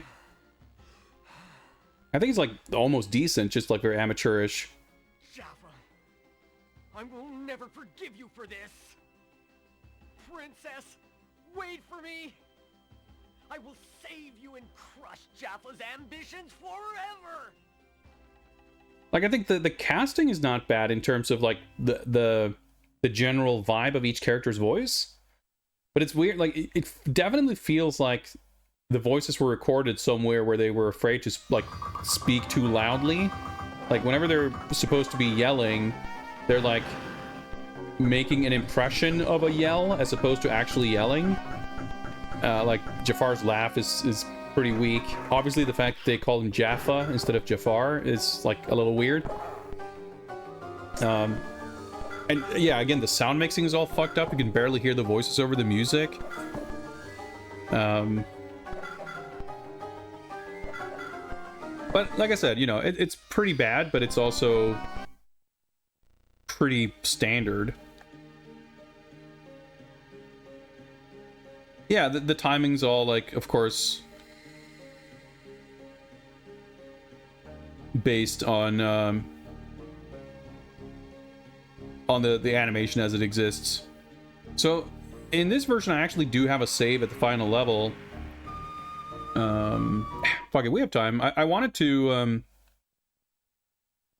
play the Japanese intro again. But we can check the English ending first. Because this should be pretty... Do I want to bother? I mean, it's fine. Fuck it, we'll do it.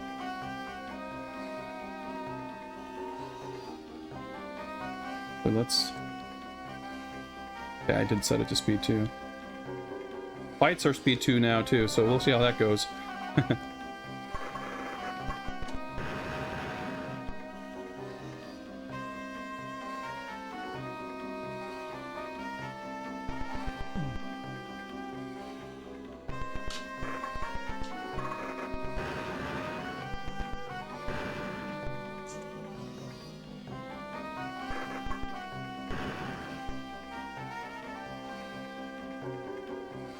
I don't know, I wonder if you can save on the final boss. I think I had like an empty slot, so you can try that, I guess.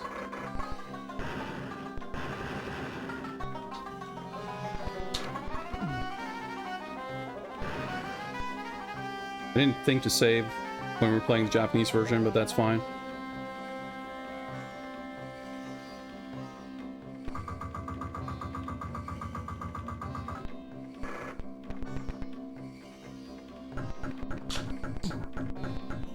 I almost didn't make that.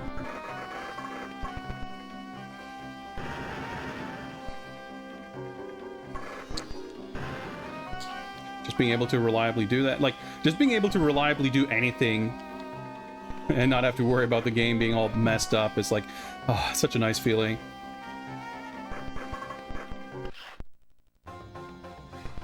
There we go.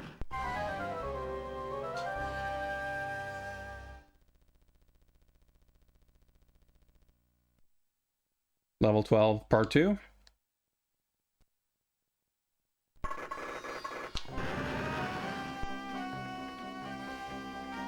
And here shouldn't be too much of a worry.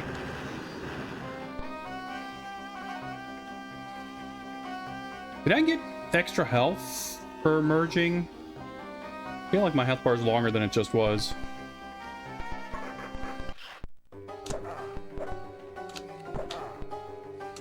What the...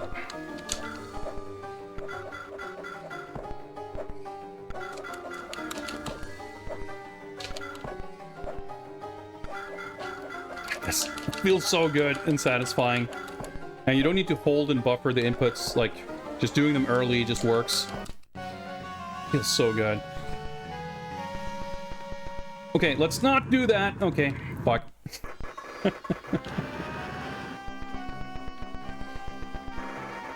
Alright, we'll just fight that guy again. It's fine. It's what you get for trying to be quick and efficient. Like, it's spaced perfectly for you to drop down there. Because it's like, that gap is actually pretty far away from the edge of the screen.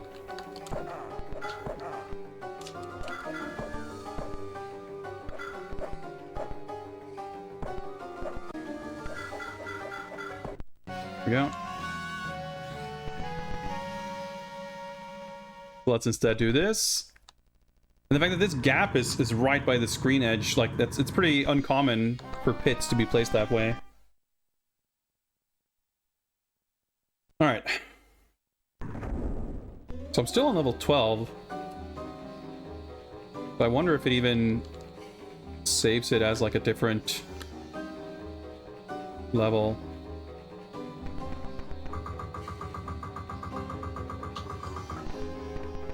But yeah, that was a pretty good run. Like, it's interesting. You can tell that I've played this game a lot more since whenever I made these saves.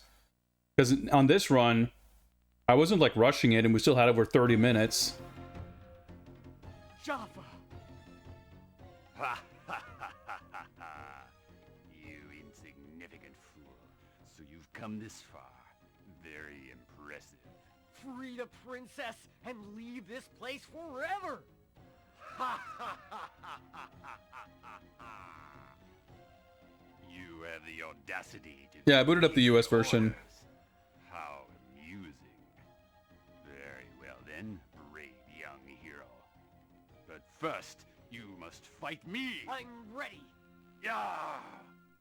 Yar. Yah! Yeah, this flash makes like no sense in this version when we're already outside.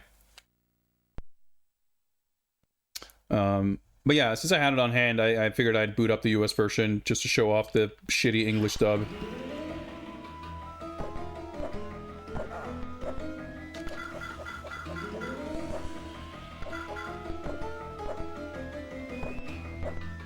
I just counter hit Jafar. He somehow seems to fight back a little bit more in this version for whatever reason. Oh, alright, just catch him in the infinite.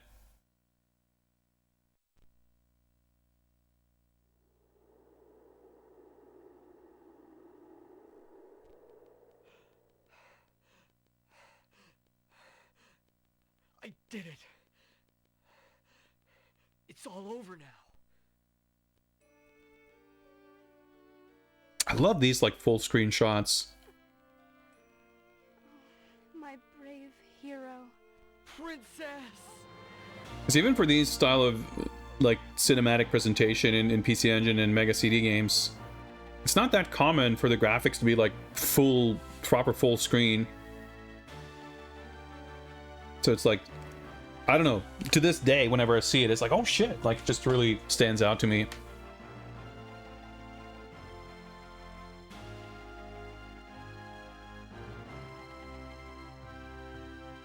Well, I guess that's it. There's no more voice acting anyway. Little statue there on the right. Alright, let's just one last time for those who weren't here an hour ago. Let's put up the Japanese one again and just watch the Japanese intro.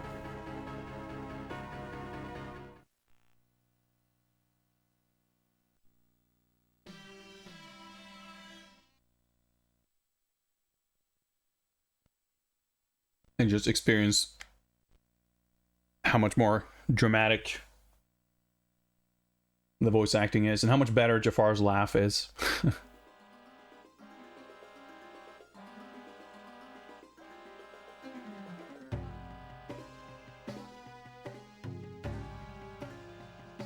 I don't know if you can like skip this and go to the intro, but I don't want to risk screwing up, so we'll just wait a few seconds here.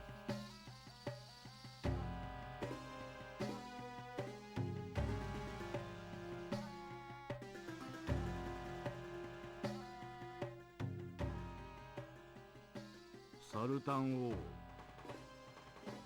お前の帰る国はもはやない。豊かなるペルシャと姫君は世がいただく。世を妨げるものは何もないのだ。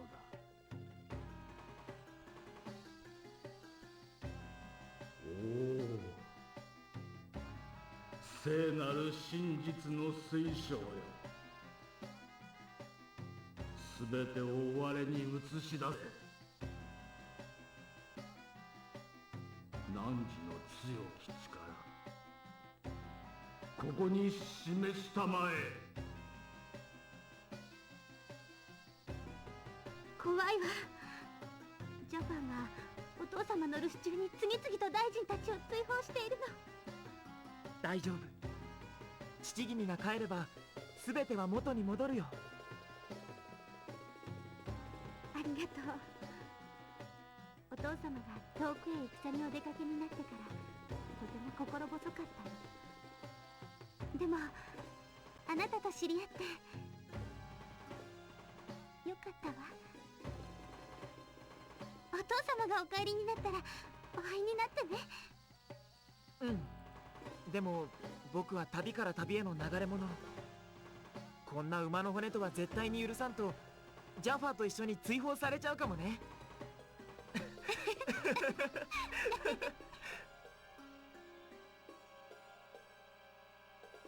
I think the localization is like mostly fine. 何事です。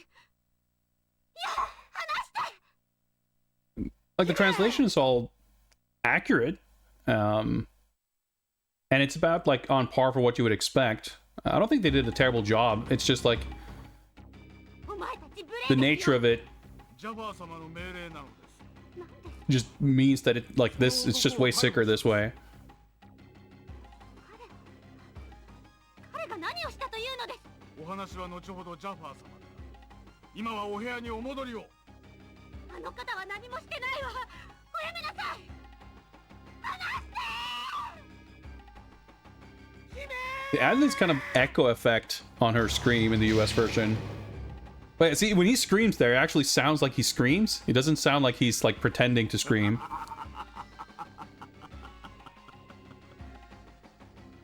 若者よ、お前はあまりに姫に近づきすぎた。世の目的を果たすためお前には消えてもらうぞ。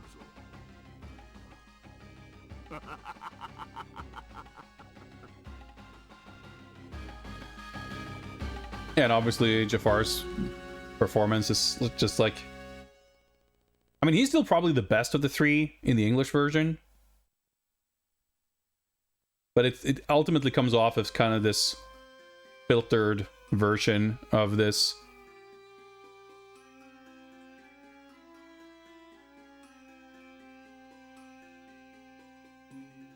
姫、ご気分はいかがかな。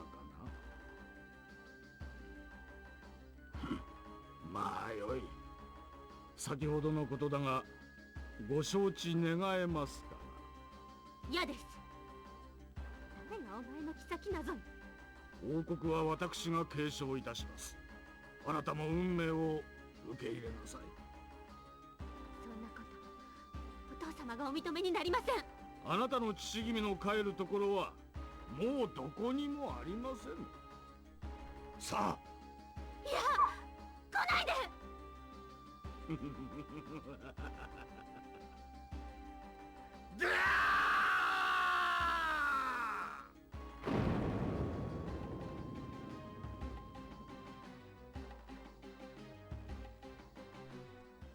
よろしい姫よ。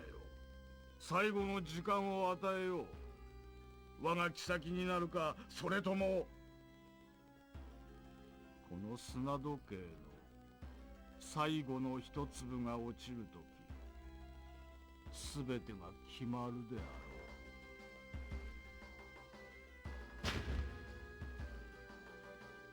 ろう。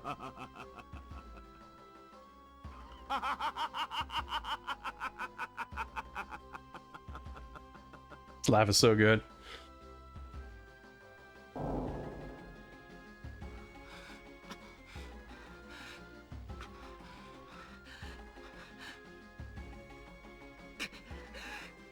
こんなことは許されないぞ、ジャファー。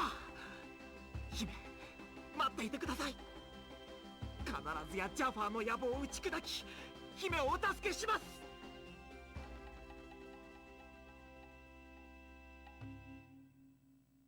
So sick. Odd walk for Jafar. Yeah, so his walk animation, like everything else, of course, it's, you know, it's traced over, so to speak, the original animation. In the original game, because of the limited color palette, there aren't really any, there's no shading and there's no detail. Like all the characters are basically just in silhouette with like different colors used to distinguish between like skin and clothes. That's like basically it. And so the way Jafar's graphics look in the original Apple II version, it's basically ambiguous. Like he has an animation where he takes one step, but that animation makes it ambiguous if he's walking with his like left or right foot. So it's cycling essentially like the same step over and over, but because it's all like in silhouette, if you had like it really isn't a way to distinguish between walking with the same leg or like alternating. But in almost every other version, like the DOS version kind of maintains that by having the colors be very flat on the characters, but for most other versions, because they drew in a lot of details in the character sprites, that effect is kind of ruined. So it more explicitly looks like he's sort of taking one step at a time. That looks a little strange. So they could have gone around that by kind of reanimating the character. But it's such a minor thing that I don't think it doesn't have a big negative impact on the game or anything. Oh yeah, there you have it. A good version of the game. How about that? Turn that off. Let's turn that off. And let's hide this. And let's get my monitor back to my computer so I can see what I'm doing. And let's bring up the old game list. There it is. So, Mega CD, done and dusted. Well, it's a bit of a stretch to say that we finished it twice. We saw the ending twice. But yeah, that was a lot of fun. Unsurprisingly, it's a familiar version. It's a good version. We were able to finish it just fine. We had like 30 minutes to spare, I think. That's with the extra final boss fight and with... I mean, I didn't go out of my way to take every single health extension and the double upside down potions or anything like that, but we didn't really try to sort of speed run through it. I think we deathless level 8 though. But I took some weird deaths in other places, but a very, very smooth run. Oh, I just got confused about some OBS thing here. All right, okay. We're good, I think. Well, as far as reviewing this, it's, you know, it's a very good version. It's very fun. The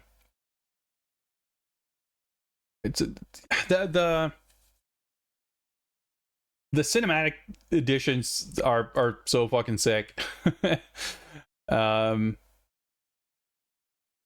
It's, you know, it's got its shortcomings in a way with the use of the CD music and things like that. The graphics are a little, you know, grotty, but it's such a fun, smooth version to play. Now, of course, having immediately played the Game Boy version right before it only helps with making this feel fun and good, but yeah, I think that's a worthy review. I love this version. It's so fun and smooth to play, and it's not as mind-blowing as the PC-98 version, but it's a very, very solid port. Like, considering it a port of the PC-98 version,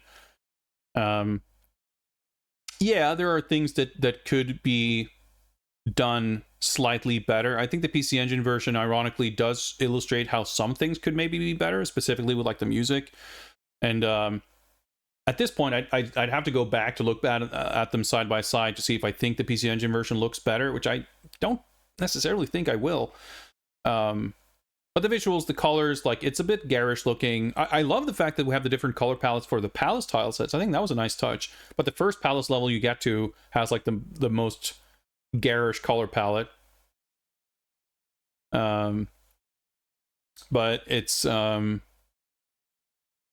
the prettiest version, but obviously I'd much rather have a version that has some issues with the visuals but plays properly. This one, like, super smooth, no slowdown. The controls are spot on. Like, as far as gameplay behaviors, everything is exactly the way it should be, which is just like the PC-98 version. This is like the proper, like, untainted, uncompromised PC-98 port. Well, it's compromised, of course, with the screen resolution and whatever, but like the Sharp X68000 has more issues than you would think. It's a fine port, but it's like, it shouldn't run worse than the PC-98 one, but it does. And I think as far as being on the Mega CD, yes, it could utilize the CD audio better, but graphically, I think it's perfectly acceptable. It could look prettier, but in terms of porting the PC-98 graphics, I think they did a perfectly alright job.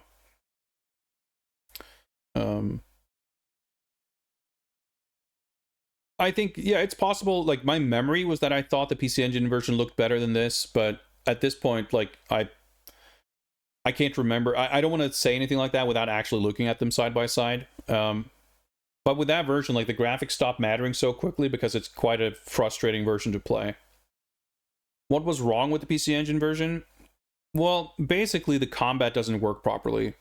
The counterattack, the parry into the riposte or whatever, the parry counterattack move just does not exist. You can't do it. So whenever you block an attack, you just have to finish blocking and then you can attack afterwards, which strangely usually hits them. They don't block after that. But when they do block, they don't get pushed back. Like there's no proper pushback on block. So like I was stuck for like 20 something minutes on the skeleton because I couldn't fight it properly. Like when learning the strat to just like never engage, just wait for the opponent to attack, block, and then attack, and you will usually be able to hit. Like that solves the problem of not being able to defeat enemies in combat, but it also makes the combat super boring and like just a chore. So having the combat be like that kind of obstacle that shows up and just like very clearly like isn't fun, you know, it kind of drags the game down. And I think, I mean, things are definitely starting to kind of bleed together, but I think the platforming like mostly controlled fine. But I don't want to swear by that. It might have had some quirks here and there with that too. But I think that was like the combat was the big issue, and like the speed, it has slowdown too, and like being sort of like not forced, but you know you're incentivized to crank up the game speed to make up for like just to save time. I guess I'm not sure how I feel about that, if it's a good or bad thing that the game speed is not affected by, or the clock speed rather isn't affected by the game speed. But I would presume that that's probably true of the PC98 version then, if that's also true in all these other versions. Obviously, you know, having the option to sort of dial things in is better than not having the option, but yeah, I don't know. Like the PC Engine CD version, like there's no reason for it to not be better than it is. So it just becomes a kind of frustrating experience. But it was nothing like the Game Boy version, which is like really fucked up. The Sam Coupe and PC, or the Sam Coupe and Game Boy versions are the ones that definitely stand out as just being busted, like where the game mechanics don't function the way they're supposed to, albeit in very different ways. So next up will be the FM Towns version, which is the last of the Japanese computer ports. Much like the X68000 version, it is a essentially direct port of the PC98 version. It does use the same graphics and everything, but the X68K port had some slight changes to like the cutscene graphics and even the in-game graphics, some very minor differences. And it had different audio and everything. So I'm sure the FM Towns version will have some slight differences, but I'm curious to see if it's going to run better. Like the X68000 version, I compared it to the Amiga version, which is like, yeah, it's serviceable, it's fine, it plays correctly, but it has some performance issues, and there's no real reason to play it. Like, there's no real reason to play the Amiga version if you can play the DOS version. And similarly, there's no real reason to play the X68000 version if you can play the PC98 version. So that's kind of the lens through which I'm looking at the FM Towns version. Like, will it be an adequate port of the PC98 version, or will it have obvious shortcomings? Because I pretty much expect that it will not offer anything unique of its own. Like, technically speaking, I would expect the sound, like the music probably will, like the instrumentation, whatever. Like, I don't know exactly what the hardware situation is between these computers, and they might all have different you know, they might be compatible with different sound cards that will give different music or whatever. So I you know, I don't really know. And of course we're emulating, so we shouldn't take this as gospel, but I would expect that it's probably not identical in sound. Like the graphics you could probably port over and have them be identical, and I would expect they probably will be. But who knows? Maybe it retains the exact differences from the X68000 version. Maybe it introduces its own set of slight differences. I don't know. I'm curious to find out, but I fully expect that whatever differences the FM Towns version has relative to others is, I expect to be very minor. I guess if it's on CD, that makes sense. It definitely won't sound the exact same as the PC98. I mean, if it looks and runs exactly like the PC98 version, but has CD music and it's a good arrangement, then yeah, I could see that being an argument for playing that version over the PC98 one, which would be cool. I think part of what made me excited to do this whole thing is that Prince of Persia has so many different versions, and there really is no definitive version. Obviously, a lot of people will have their personal favorite, and for a lot of people, the DOS version is like the one version of the game, and that's fine. But in terms of like a single version making every other version obsolete, that's definitely not the case. I mean, even the Mega Drive version, for all its completely busted fuckedness, I still love the way it looks. Like, I'm still tempted to boot it up and just like try my best to enjoy it despite its flaws. And there's plenty of versions that, like, yeah, there's no real reason to go back to them, but I love the Mega CD version because it has these like sick animated opening and ending. PC Engine CD version has good music. The Atari ST version has awesome graphics. So like, I mean obviously the Super Famicom is its own entire separate beast, but I would say like a good chunk of these, like even the later fan-made versions, I think are going to be really exciting because they will by definition have their own kind of visual style and everything, and I expect them to all run and play well, so they will all be their own like distinct flavor, and I think that's awesome. I think that's really cool. I love that because it means like so many of these versions have something to offer, as opposed to a game that has 25 versions, but these other, these 24, you can just forget about. The one version that actually matters is the one that matters. I think this kind of scenario is far more interesting. Anyway, that's 2 more games down. Next time, we should hopefully be able to get through the FM Towns and Macintosh version, which will be an interesting comparison back to back, because the Macintosh version, to my knowledge and memory, plays perfectly fine. But it does, I really can't remember. I don't think it has the final boss stuff from the PC98 version. It might actually, but all the graphics of the Mac version are sort of, they're not ported from the PC98 version, but they're kind of traced over the PC98 version. And I know a lot of people who aren't really familiar with the Japanese releases.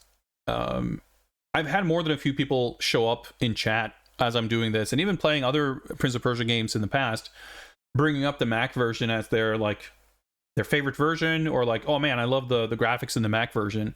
And it always kind of, I mean, I'm not, people are free to like what they want, but it always like, it grinds my gears a little bit, because I feel like, and I mean, I used to say the exact same thing actually, that the Mac version was so cool with the, the extra added detail and the graphics.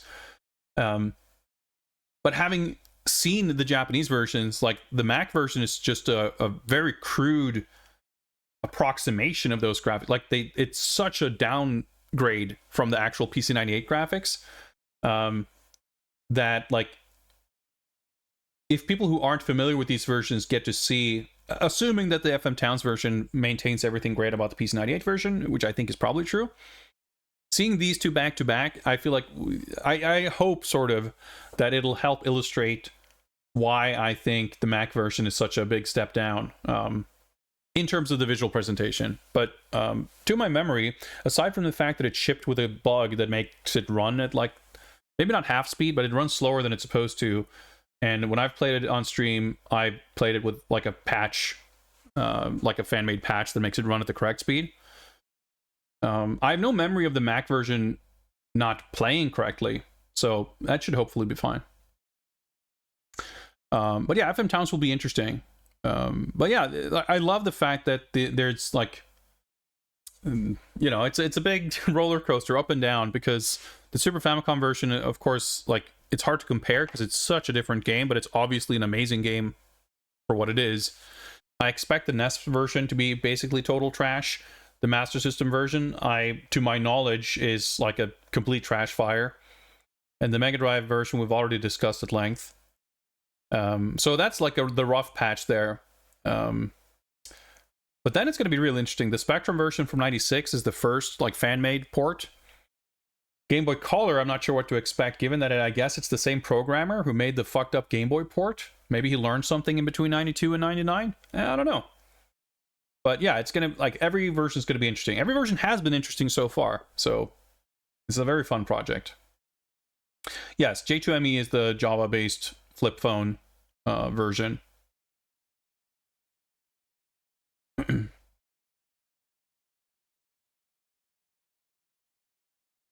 I'll play whatever I have set up, which I honestly don't remember what it is, but probably with the patch. But it's also like, I don't know. I don't really necessarily feel like in that particular instance, it's like it's like a setting to make it play correctly, as opposed to like the important thing here is like, I mean, the fan patch thing is not like a new thing. Like that was always sort of, maybe not always, but like I don't think it necessarily betrays the spirit of what I'm looking to do to make sure that the game runs well. Because it's not like hacking or modifying the thing in a way that wouldn't be authentic to playing it on actual hardware. It's not like some overclock cheat. But